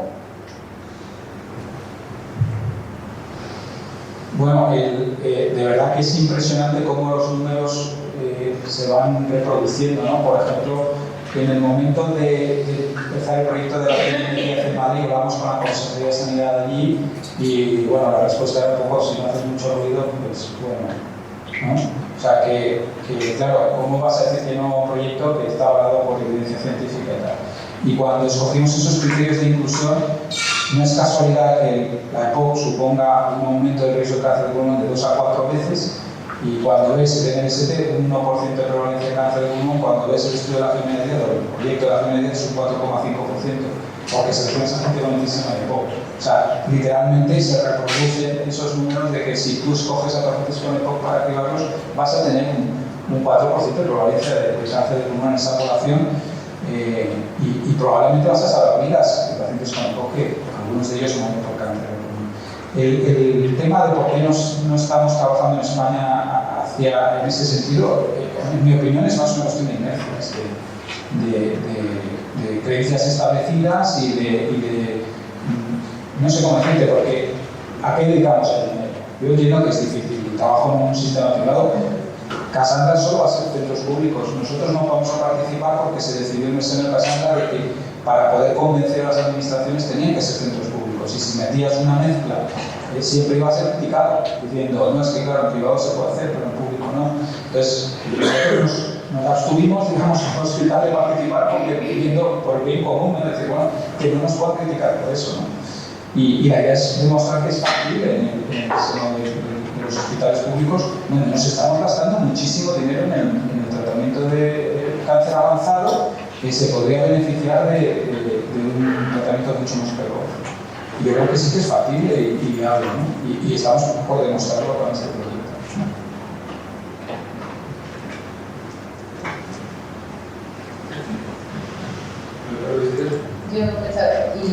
Y para María Rosa, en relación a la densidad del nódulo, ¿se ha tenido en cuenta en el proyecto Cassandra? Porque, bueno, en principio, según el gasto y tal, pero también varios estudios han demostrado que si tiene una densidad elevada, pues también nos ayuda un poco en la probabilidad de malignidad. No sé si... Bueno, respecto a densidades, es Cassandra yo creo que es bastante claro y Lurras también coinciden todos los que he revisado yo en hacer una separación muy clara entre sólido, subsólido y vidrio, y hacen ahí unas distinciones muy estrictas, y luego nódulo calcificado, que se claramente descarta. Hay a veces excepcionalmente nódulos grasos que son muy excepcionales, pero, y sobre todo, eso sí que es muy importante, que el radiólogo estés muy seguro para no meter la pata, que alguna vez con problemas técnicos puedes meterla, pero también enseguida los calcifica. El calcificado y el graso como benignos, y los eliminas con gran alegría, digamos, y entre sólido, subsólido y vidrio de sustrado también hace diferencias por lo que hemos comentado de que el subsólido y el vidrio de sustrado saca un árbol de decisiones un poquito más light, digamos, para evitar unos seguimientos muy exagerados, y sobre todo para evitar biopsiar demasiado, que es el objetivo también. Básicamente es porque, por ejemplo, yo tenía un caso de un paciente que ha presentado un granuloma, pero claro, era fumador, tenía antecedentes de familiares de cáncer y al final terminó desarrollando un epidermoide. Entonces, claro, eso de las densidades, tú dices, bueno, es granuloma y pues te puedes quedar tranquilamente que no lo vas a seguir, ¿no? Pero ahí es lo que hablamos de esto del cribado, que un paciente que es muy fumador, que tiene factores de riesgo, pues el seguirlo o no seguirlo. Entonces, por eso, a ver si se había tomado en cuenta estas situaciones, que bueno, son extrañas, pero que pueden pasar, ¿no? Pasaría pues al seguimiento anual. Es decir, tampoco queda perdido. Quedan todos bastante cuidados, porque quedan todos en el seguimiento anual. Otra cosa es que pasaría dentro de 5 años. Pues eso ya en función de la rentabilidad del estudio, si de aquí a allá todo el mundo, la evidencia es más clara, pues merece la pena proseguir con los seguimientos o no. Eso es lo que sé. Todos tenemos algún caso, pero son excepcionales. Todos tenemos algún caso guardado de que aparece un cáncer por encima de un granuloma o de una cicatriz, pero todos tenemos casos recogidos, pero son bastante excepcionales. Bueno, para ajustarnos al funcionamiento de la sesión, una tarde vamos a dar por finalizado ahora. Nos hemos comido parte del tiempo del café para poder empezar puntualmente. Entonces, si alguien tiene todavía alguna duda, los ponentes van a estar en el café. O sea, sí. Dejad de tomar café y ahora muchas gracias.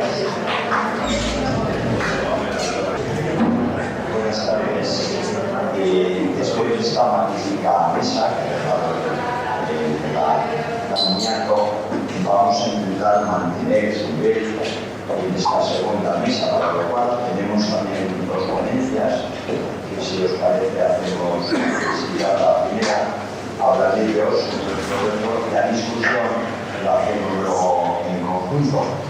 En primer lugar hablará Rafael de Castro, que es oncólogo y dedicado especialmente a la oncología torácica, sobre los efectos de la inmunoterapia neoadyuvante en la supervivencia en estadios precoces del cáncer de pulmón. Y después, por otra visión, quizás más neumológica, Luis García Araquena, que trabaja en el Hospital de Sierra de Cantabria, pues nos hablará sobre selección de pacientes en estadios precoces de cáncer de pulmón para tratamientos de inducción y de adjuvancia. Pues cuando queráis tenéis cada uno 20 minutos y luego hacemos la discusión. Gracias. Muchísimas gracias. Sí. No sé si lo hace con mucho el micrófono, pero vamos, si hablo alto se me oye bien, ¿no? Que también vamos. Bueno, como ya... que ahí estoy bien. Vale, pues nada, me casquean hacia el micrófono, ya lo siento, como sabéis pasar el micrófono. Bueno, pues este es el tema, y además me parece muy sugerente el título, porque sobre todo no es tanto hablar de la inmunidad, sino sobre todo de qué efectos tiene en la supervivencia, que es lo que me pedís en el programa. Entonces, bueno, estos son mis conflictos de interés. Y quería, tal día como hoy, cerca de noviembre del 79, es decir, hace 43 años, se presentaba en el Reino Unido un disco mítico de la música moderna, el disco de rock, considerado el número 87 en la lista de los 500 mejores discos de rock por la revista Rolling Stone. El disco The Wall de Pink Floyd. Seguro que casi todos lo conocéis, lo que no sé si os gustará. A mí personalmente me gusta mucho. Yo lo había decidido, yo nací al año siguiente.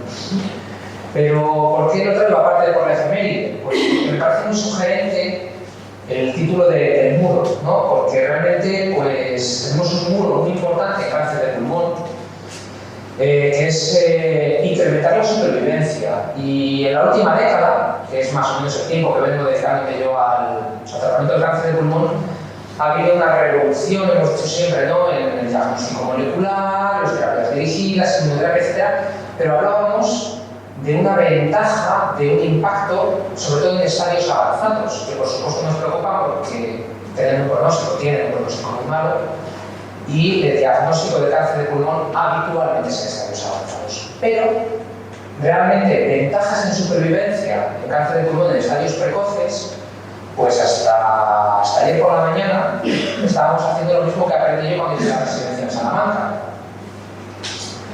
Y ahí es donde yo creo que está la clave, ¿no? Ver qué podemos hacer para derribar ese muro.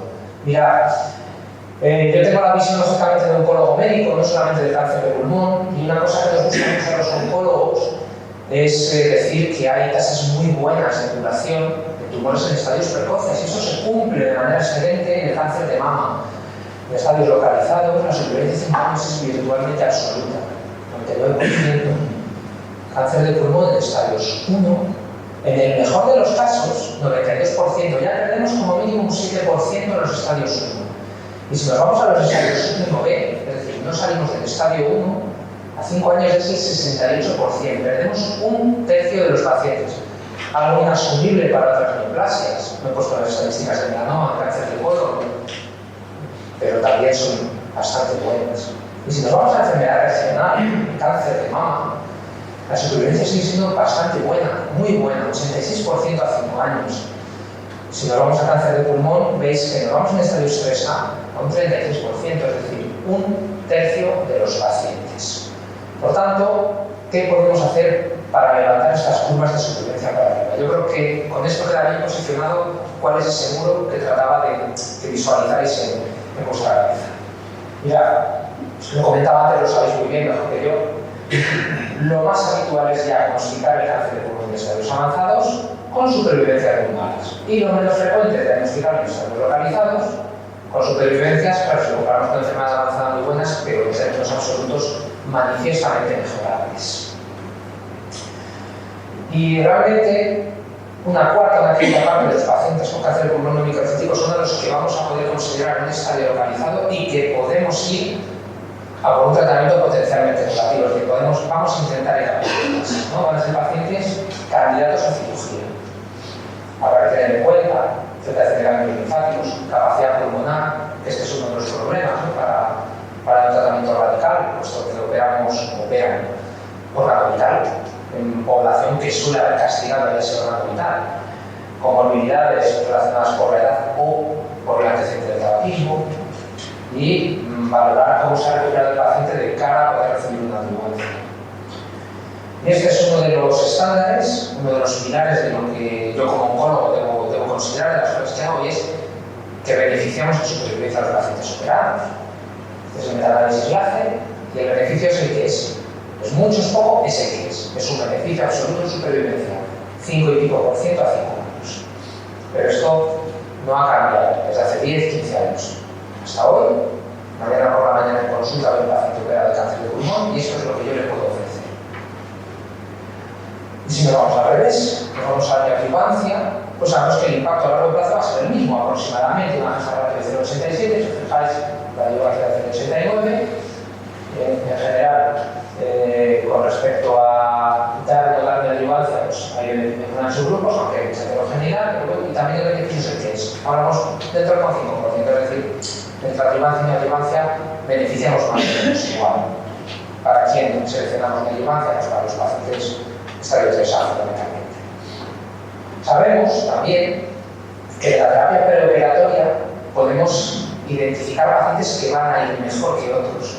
Los que van a ir mejor son los pacientes que hacen infrascalificación, que hacen downstaging, o que bajan a N1, o mejor todavía a N0. Ahí sabemos que las probabilidades acumulativas de recaída van a ser mejores, y las probabilidades de supervivencia de recaída y de supervivencia global serán mejores en los pacientes que hagan al menos respuesta patológica. Y esto también son conceptos que yo creo que todos los tenemos muy claros. Todo esto lo cuento para centrarnos en lo que va a mirar. Y si se hace por técnica de metaanálisis la pregunta de ¿pero será mejor adjuvancia o neoadjuvancia? Pues esencialmente el impacto en supervivencia va a ser el mismo. Por tanto, ahí dependen los criterios del estadio tumoral, la capacidad del paciente de recibir tratamiento, pero sí hay que tener en cuenta que va a ser más probable poner tratamiento quimioterápico en el contexto neoadjuvante que en el adjuvante, porque hay pacientes que no van a estar en condiciones de recibirla, de iniciarla y de completarla. Tiene sus desventajas la neoadjuvancia, puede que retrasemos la cirugía, especialmente en los casos en los que no hay respuesta, no hay limitaciones. No altera el riesgo quirúrgico del paciente en la adjuvancia, la neoadjuvancia puede alterarlo, entiéndase a peor. Bueno, al final hablamos en conjunto del tratamiento preoperatorio o perioperatorio, ¿no? Hay que ponderar inducción versus adjuvancia, en cualquier caso, o una u otra. También, pues la pregunta, ¿no? Y si hacemos quimioradio preoperatoria, sabemos que no aporta un beneficio adicional, no es beneficioso en supervivencia global, ni en supervivencia libre de recaída, y puede complicar el acto quirúrgico. Por tanto, cuando hablamos de inducción, nos planteamos solo tratamiento sistémico, no tratamiento local, con radioterapia. Y aquí, preguntándonos qué podemos hacer con ese muro, pues vamos a ver, y es lo que he tratado de explicar en los próximos 10 minutos, 12 minutos, si podemos o no encontrar un cambio de paradigma, ¿no? En ese sentido, hablando de adjuvancia, ha habido estudios pivotales o con intención pivotal, ¿no? El Power 010 y el Clinic 091, que lo que tratan es de posicionarnos la inmunoterapia dentro de la adjuvancia. Pacientes operados, con su escala de tratamiento, su cirugía, su quimioterapia adjuvante, si está indicada, ver si nos aporta algo más la inmunoterapia. Y sobre todo hablar del Power 010, que es, como veréis luego, donde tenemos más información y sobre todo información que nos puede cambiar la práctica clínica. Es un estudio que se diseña pues, para pacientes operados, estadios 1B a 3A y los 1B por encima de 4 centímetros, información extraída del metaanálisis LACE, donde empezamos a impactar en supervivencia. Y los pacientes que reciben su adjuvancia indicada se les aleatoriza a no hacer nada más, que es lo que habría que hacer hasta la fecha, o aleatorizarles a recibir inmunoterapia de tezolizumab durante un año en su dosis estándar. Y el estudio se diseña pues, para buscar impacto en supervivencia libre de progresión como objetivo primario y otros objetivos, supervivencia global, supervivencia libre de progresión en población especial, que tiene uno más del 50%, supervivencia libre de recaída de enfermedad a los 3 y a los 5 años, un análisis jerarquizado pues, para continuar con el estudio si se empieza a ver. Mirad, si nos vamos a la supervivencia libre de progresión, objetivo primario, el estudio es positivo. Es positivo para toda la población aleatorizada, para la población por intención de tratamiento y para la población con PDL por encima del 1%. Estos son los subanálisis que se hacen dentro del estudio generalizado. La tasa ratio para la población por intención de tratamiento, que realmente es lo que más se parece a la población real, la tasa ratio es de 81, estadísticamente significativa y aunque no son unas estadísticas clínicamente relevantes. Muy relevante, impacto supervivencia, pero es supervivencia libre de recaída, pero ya son como suele pasar en los estudios de adjuvancia, se necesita mucho tiempo para ver el impacto en supervivencia global. Y al cabo, para saber que hay impacto en supervivencia global con quimioterapia necesitamos de promedio entre 10 y 13 años por los estudios previos, entonces pues, hay que entender que se trata de todavía, pero los estudios de adjuvancia empezaron demostrando supervivencia libre de recaída. Si nos vamos a subgrupos, vemos que en general más o menos todos los subgrupos se benefician, más dudoso en pacientes no fumadores, ya sabemos que son tumores de pulmón un poquito diferentes, pero en general es congruente porque hay un beneficio en todos los subgrupos y quiero hacer especial hincapié en que la población especialmente beneficiada es la que tiene una expresión muy alta de PDL. Esto tampoco debería sorprendernos cuando hablamos de inmunoterapia. La población con PDL negativo no está clara, se beneficia, ¿no? Y todos los positivos se benefician, pero especialmente los muy positivos. Se actualizan, se van presentando actualizaciones en congresos, y en este estudio, en la primera comunicación, como decía, la supervivencia global, no teníamos todavía unas diferencias claras en la condición de tratamiento, empiezan a verse diferencias en cuanto vamos al PDL1 por encima del 1%, expresión de cualquier rango. Y también importante, estamos hablando de dar un tratamiento extra durante un año a los pacientes que se han operado, que han recibido quimio, y además les vamos a dar un tratamiento durante un año de inmunoterapia, que si estamos comprometiendo, los ponemos en riesgo por el tratamiento.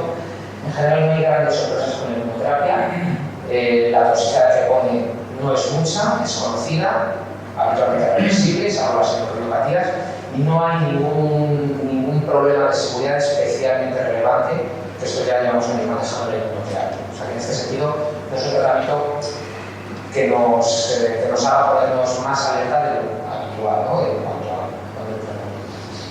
Esos pacientes como eran, pues eran pacientes pues, parecidos a los del mundo real, es decir, eran pacientes súper desarrollados. Me resulta llamativo que hay un 40% de pacientes 3A, que quizás sean muchos, ¿no? Yo creo que en la práctica clínica actual a estos pacientes les hubiéramos ofrecido un año de adjuvancia, me imagino que muchos serán 3A ocultos, no tengo tampoco esa información. La mayor parte de los pacientes les hace la cirugía más eficaz, la lobotomía, y cuando reciben sus quimioterapias basadas en platino, que bueno, pues hay de todo un poco, pero vamos, las que utilizamos más habitualmente, que es platino de neurolina, platino alita, pues es el utilizado. Pero vamos, es una población representativa de lo que podemos estar viendo en los hospitales a día de hoy. Si nos vamos a la supervivencia libre de progresión por subgrupos, en función de las características quirúrgicas, pues nuevamente vemos pues, que hay beneficio en general en todos los subgrupos, pues independientemente de cuál fuera la afectación ganglionar, el estadio, cierto rango de dispersión, y me llama la atención que dicen que los que más se benefician son los que reciben infiltración de neurolina, que es como la farmacia más canónica, la más correcta desde el punto de vista académico. Pero bueno, en general, pues hay beneficio. Hay otro estudio parecido a este, con otro inmunoterápico, con pembrolizumab, el diseño es muy similar, lo único que en vez de ser aleatorización de, en este caso, pembrolizumab frente a nada, es frente a placebo. El placebo en principio pues hace lo mismo que nada. Lo curioso del asunto es que este estudio es negativo, este estudio no impacta en supervivencia global y bueno, pues ya veremos más información de este estudio cuando se publicar. Pero si vuelvo a la pembrolizumab, si os acordáis que los que se beneficiaban más eran los pacientes con un PDL muy alto, vemos que si no vamos a supervivencia global, ya tenemos datos de supervivencia global estadísticamente significativa. Y si es estadísticamente significativa, es clínicamente muy relevante. Hazard ratio de 0,42. Fijaros, a los 3 años ya una ventaja absoluta del 12% de supervivencia, que se nos va hasta casi un 15% a los 5 años de seguimiento. Esto sí que es una realidad que cambia la perspectiva de los pacientes, que nos cambia a nosotros la forma de trabajar. De hecho, tanto la FDA como la EMA ya tienen una indicación. En nuestro contexto está pendiente de resolución de precios remotos a la Ministerio de Sanidad, pero sí tenemos posibilidad de acceso en la comunidad autónoma en pacientes con PDI por encima del 50% operados y se les uno de ACESA después de completada la quimioterapia. Así que es una buena noticia para los pacientes. Y si invertimos el orden, como decía antes, que sabemos que entre adjuvancia y adjuvancia el impacto con quimioterapia de supervivencia es semejante, vamos a ver si el impacto también puede ser semejante de la quimioinmuno frente a la quimioterapia. Tenemos unos estudios de los que también se ha hablado mucho, sobre todo el segundo, en la LINF, estudio que a todos os suena, más que nada porque la LINF es una investigación hecha en España, por parte del Grupo Español de Cáncer de Pulmón, y también tenemos un estudio internacional que es el CheckMate 816. En los 816 es un estudio diseñado para registro que lo que hace es aleatorizar a los pacientes con cáncer de pulmón potencialmente operable a recibir neoadjuvancia. Y la neoadjuvancia es con quimio, sería la rama estándar, o con quimioinmuno con nivolumab. Luego hay la tercera rama que no tenemos información de ella porque es para datos exploratorios, pero realmente el meollo de la cuestión es quimioinmuno con quimioterapia basada en platinos y nivolumab. Después de la inducción, cirugía y opcional completar la adjuvancia, si no se ha podido completar la adjuvancia por el motivo que sea, y radioterapia en caso de resección de UR0 y seguimiento. Objetivo primario, como es un estudio de adjuvancia, respuesta patológica completa y supervivencia libre de recaída. Objetivo primario, respuesta patológica completa. Quimioterapia muy poca y quimioinmuno más 24% versus 2,2. Una odds ratio de 13%, es decir, 14 veces más probabilidad de respuesta patológica completa, que ya sabemos que es un predictor subrogado de supervivencia a largo plazo. En general, la respuesta patológica completa beneficia de manera semejante a todos los subgrupos. Nuevamente, el único que podemos ser significativos en los consumadores, que son muy pocos pacientes, y ya sabemos que es una población un poco distinta. En principio, del estudio se excluía EGFR y ALK, no se puede tener en cuenta.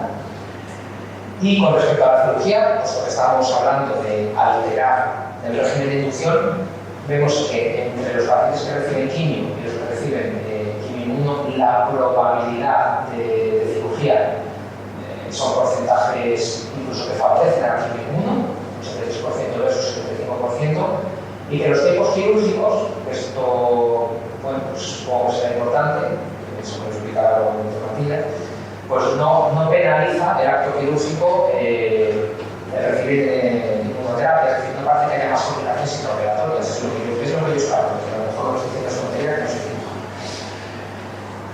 Y si vamos por estadios, tanto los 1B, 2 como los estadios 3A, de cara a la cirugía, pues en general los tiempos quirúrgicos son mejores que los pacientes que reciben solo los quimioterapia. Las poblaciones que tenemos, disminución del volumen tumoral, etc. El otro objetivo primario del estudio, la supervivencia libre de progresión, también es positivo para quimioinmunoterapia. ¿Vale? Tenemos una tasa ratio de 0,6, significativa y, por tanto, clínicamente relevante. A los 2 años han recaído los pacientes solo con quimio más de la mitad, con quimioinmuno un tercio. Y la supervivencia global, pues, ya son objetivos secundarios, pero ya se empieza a ver que a partir del año, un poquito más, es cuando las curvas se separan, pues generalmente los pacientes recaen menos y por tanto se mueren menos. Si vamos por respuesta patológica, la supervivencia libre de recaída es mejor en los pacientes que hacen respuesta patológica completa, es decir, congruente con lo que sabemos de la quimioterapia que con los que no la hacen, sabiendo que es más probable que la hagan con quimioinmuno. Los pacientes que hacen respuesta patológica completa con quimioterapia son mejores que la hacen. con quimioinmuno son 40 veces de decenas.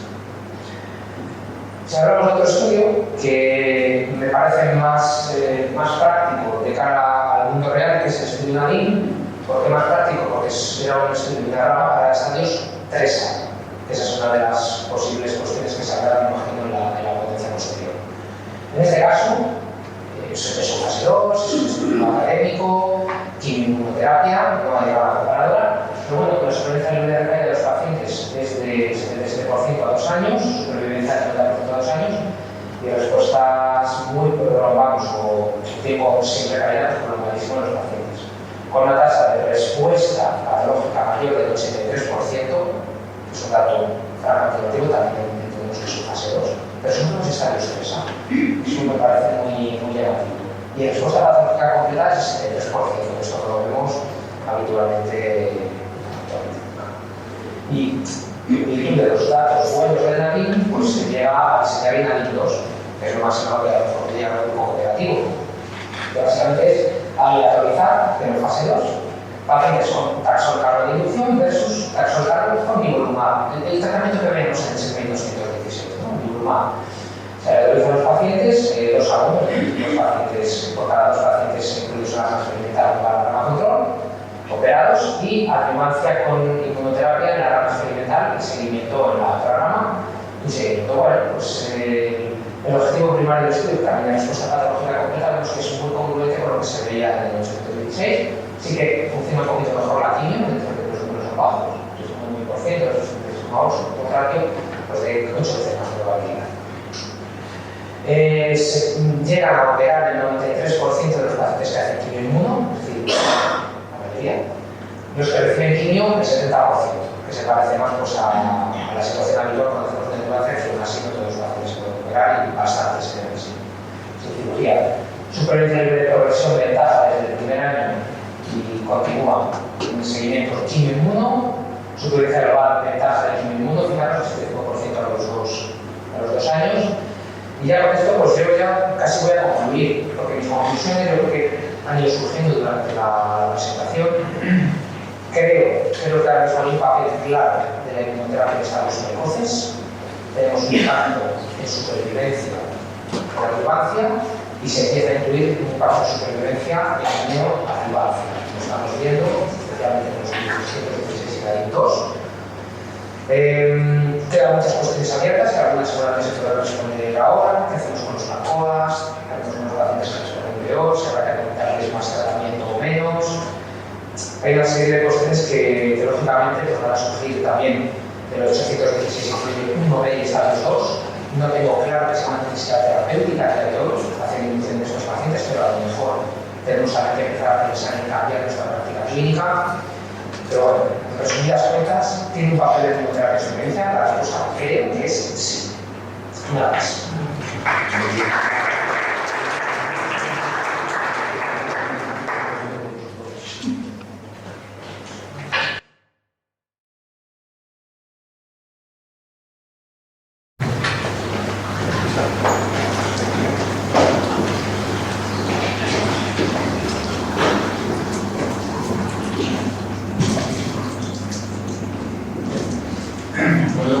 Buenas tardes.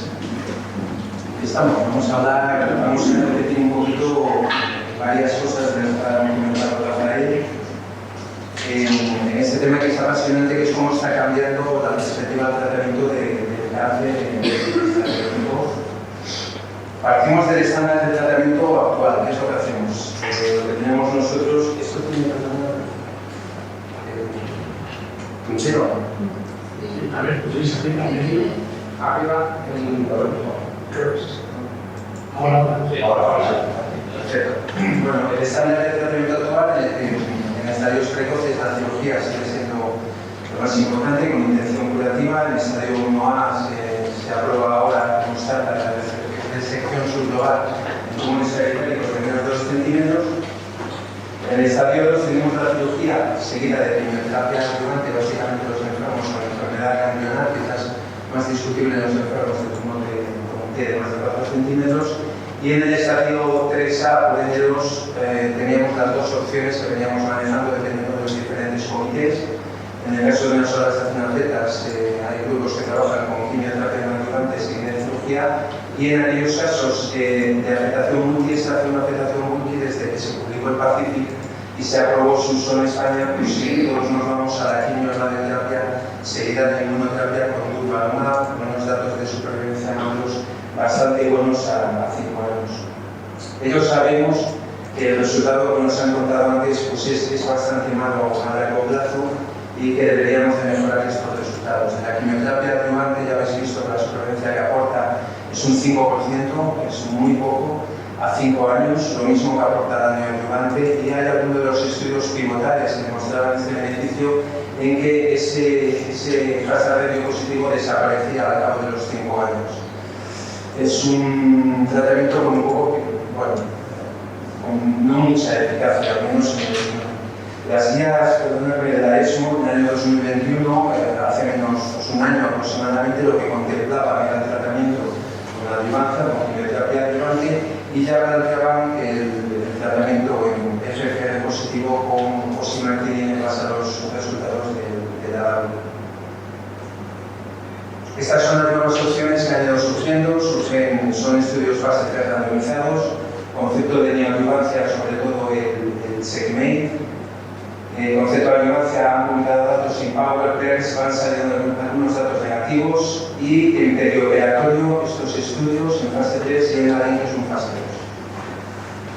En el esquema de tratamiento del SECMATE, lo que quiero llamar la atención, que nos han contado, es los tiempos, ¿no? Los tiempos que esto requiere son 6 semanas de tratamiento con quimio 1, son 3 ciclos, empezamos día 1, 6 semanas, a las 6 semanas tenemos otras 6 semanas para evaluar al paciente y meterlo en cirugía. Muy parecido en el esquema del NADIM, en este caso, sin prestariaje, se daban 42-49 días después del último ciclo para incluir al paciente en cirugía. Entonces, el problema que surge al equipo, ¿no? Sobre todo en neumología, pues es, bueno, y los comités, ¿no? Es el trabajo que esto supone, ¿no? Por una parte, seguimos teniendo que hacer un trabajo de estadificación rápido, clásico, pero a esto ahora le tenemos que añadir un trabajo añadido que son los biomarcadores, básicamente de IgG, de ALK y por inmunohistoquímica del PDL1 para poder decidir qué es lo mejor cara a nuestro paciente. Y se generan una serie de interrogantes, de cuestiones. Si va a existir demora molecular por parte del laboratorio radiológico para estos temas de cirugía, la posible toxicidad del tratamiento que damos, si ese tratamiento va a demorar la cirugía de una manera significativa, si va a ser más difícil técnicamente o va a progresar el paciente en el tratamiento, si es un obstáculo de las cirugías mínimamente invasivas y si implica o no implica la existencia de más complicaciones postoperatorias. En cuanto al tema de la inmunoterapia, ya ha contado Rafa que en general la toxicidad que esperamos es bastante manejable, se lleva años ya trabajando en inmunoterapia, es una toxicidad que no implica en general llegar a la cirugía. En el caso del CECMATE, solamente 2 pacientes del ratio quimio 1 y 1 del ratio quimioterapia no llegaron a la cirugía por temas de efectos secundarios relacionados con el tratamiento. Este es un tratamiento, el INCREASE, es un tratamiento, digamos, a lo bestia.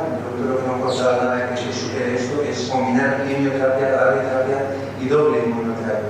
Es un solo brazo, experimentado, vamos a decir, 26 pacientes, pero esta gente, a pesar de que encuentra obviamente una tasa de efectos secundarios pues, más elevada, en sus 26 pacientes todos van a cirugía, ninguno se muere en cirugía, no hay complicaciones relevantes que comenten ellos en la cirugía. Tenemos un estudio obviamente no randomizado, pero bueno, que ofrece esos resultados. Uno de los temas que preocupa con la técnica que puede existir para la cirugía.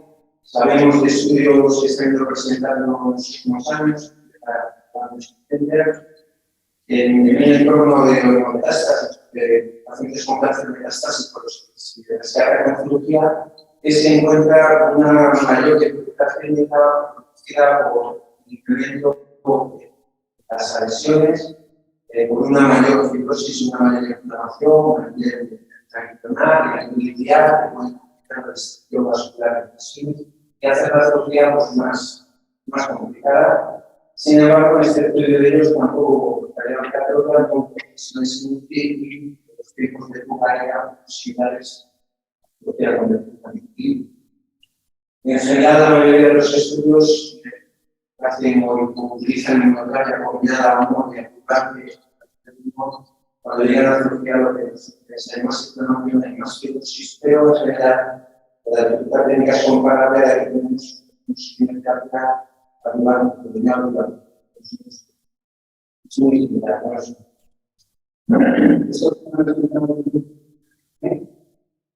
Ustedes, antes que lleguen a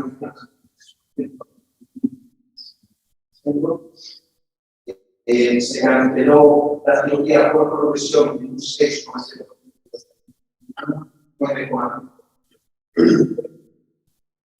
Y sí que existió una demora de la cirugía y de que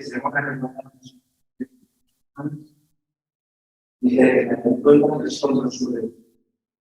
El tiempo de cirugía, como comentó antes,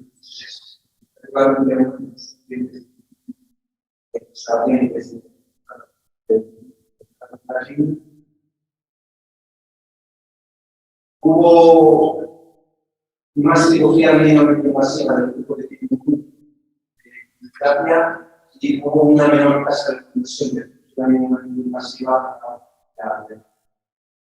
También se lograron por medio de la economía con un porcentaje muy superior y menos. Y a nivel de reserva del sector completa, 73% de sustancias hospitalarias muy similares.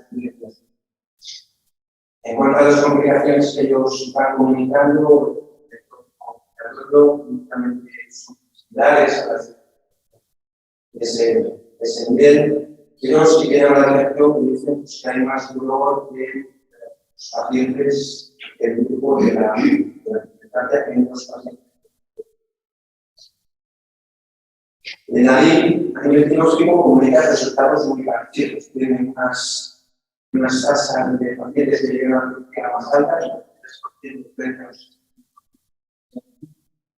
Se cancela la cirugía en pocos pacientes, 7%, si todos tienen uno, 3% de la quimio, y por progresión, en este caso, tiene una montaña bastante más pequeña, no hubo ninguna progresión.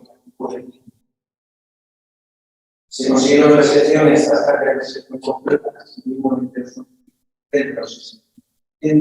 y además un downstream de un 70% que estamos para lo que hace que la cirugía sea menos complicada probablemente que el downstream de los pacientes de la.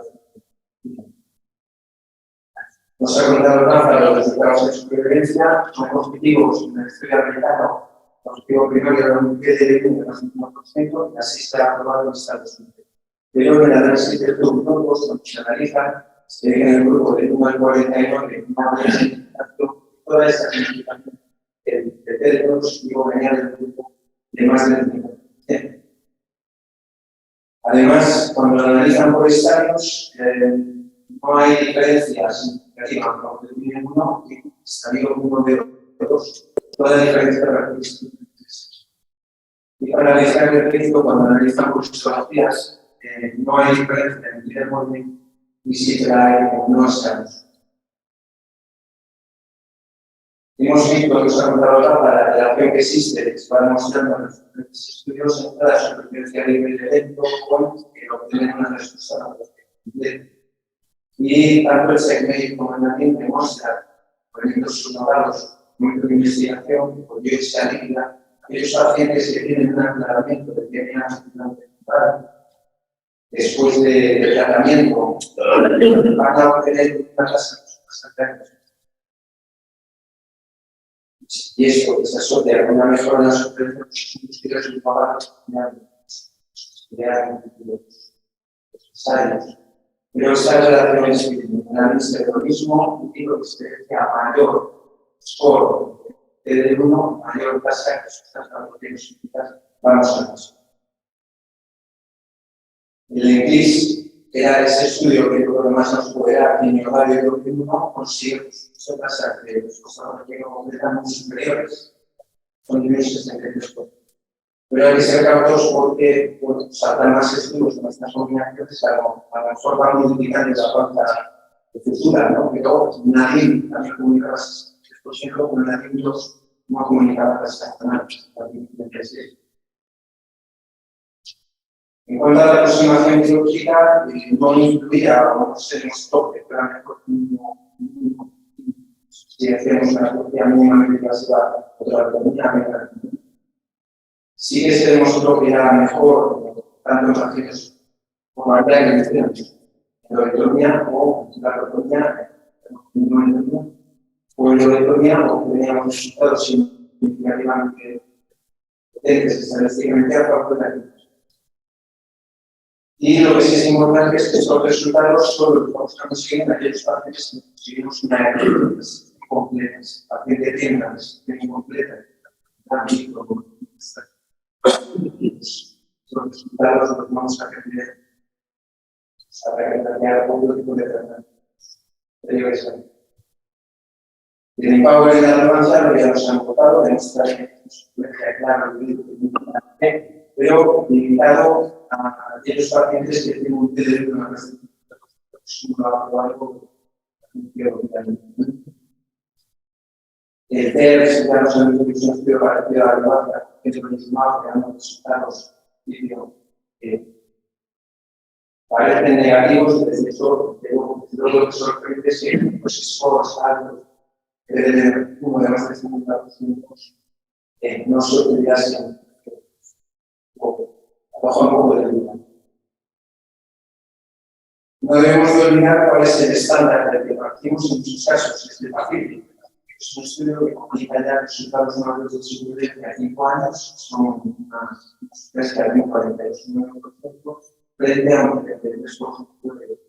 Pero Pacific tiene un defecto, y es que cuando analizas qué es, se define como enfermedad 3 no resecable.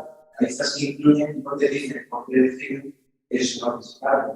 Y de hecho, un 52% de pacientes son estables. El resto son estables. No son comparables, obviamente, las diferencias. Los estudios clinicales están diferentes. Nos dan una idea, nos aproximan qué es lo que estamos manejando. Vemos que la supervivencia de los años se estima Pacífic, obviamente son pacientes estudiantes B. Ya el 68%, los sistemas de neoadvancia están en el 62-64% y los de advancia en el 60%. Son cifras parecidas. Y el problema que hablamos de Pacific, de la resecabilidad o la no resecabilidad, es un tema que va a ser objeto de debate a partir de ahora. Es lo que los comités van a tener que decidir para imaginarse. Es un trabajo de cuidado del Instituto de Cáncer. Analizan 3 estudios prospectivos de un solo brazo de gestión con quimioterapia o con quimioterapia y el paciente con enfermedad avanzada salió este 3-4 con la estación de una sola estación no multista. Y con esto, ellos una calificación media para los primeros demostraremos. Y con esto, en su grupo de pacientes consiguen una tasa de recepción 60% de estos pacientes, muchos de ellos que tenemos en 3D, son resectables. Eso incluye un grupo de 36 pacientes que están vida por universidad, o invertirla, o hospital, o mecánica, o varios grupos más. Y el resultado de la supervivencia sin dar esa Pacífic, pueden ser obviamente no son analizados, tienen vistas de investigador. Que quiero llamar la atención es ese concepto de que por eso lo que tenemos hoy en día son estas opciones. Por un lado, se acaba de actuar ayer, el 1 de diciembre, el esquema de la gamba, uso de los invertimientos para hacer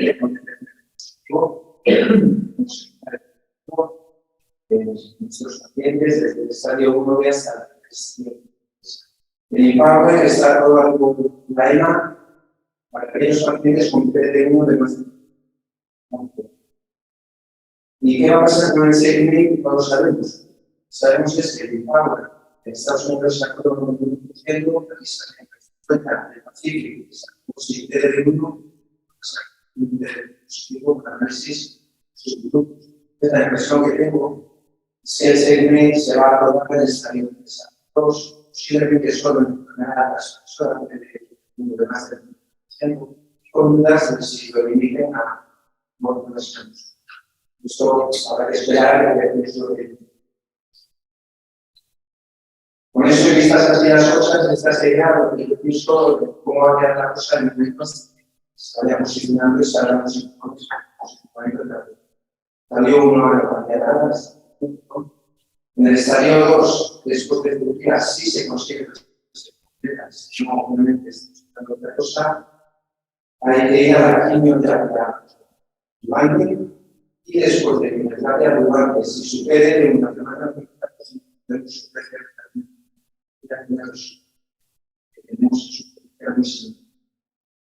en el estadio 3 a N2, pues esto es un puzzle, aquí tenemos opciones. Por un lado, si como creo yo, se aprobará básicamente la primera opción, la que va a ser seleccionada la que sin duda, está en inmunoterapia neo.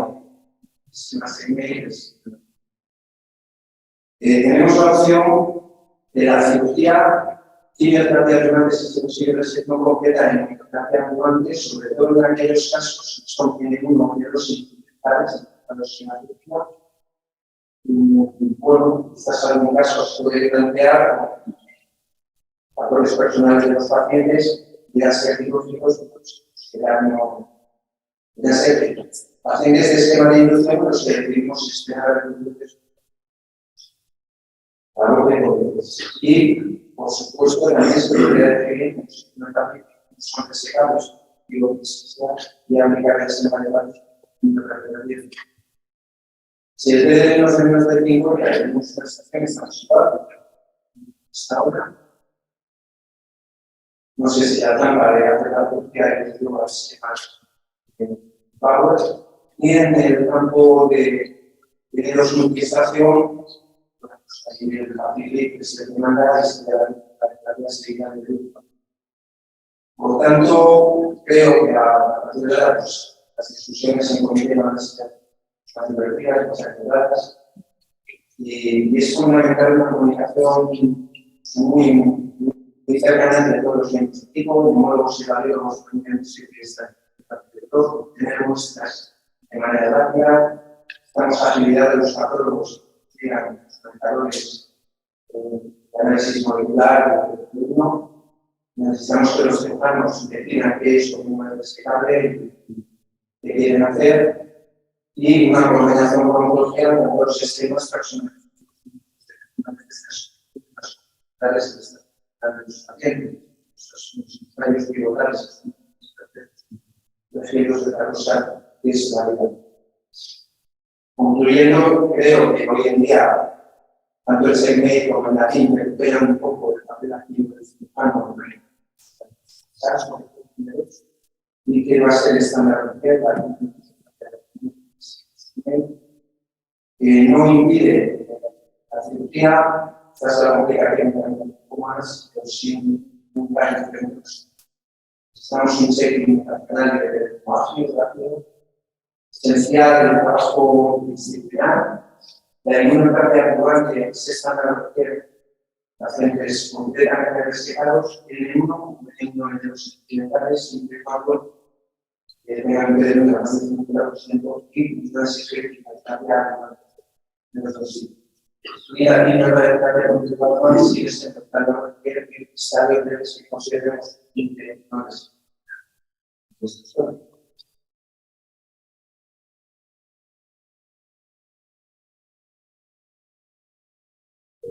Thank you.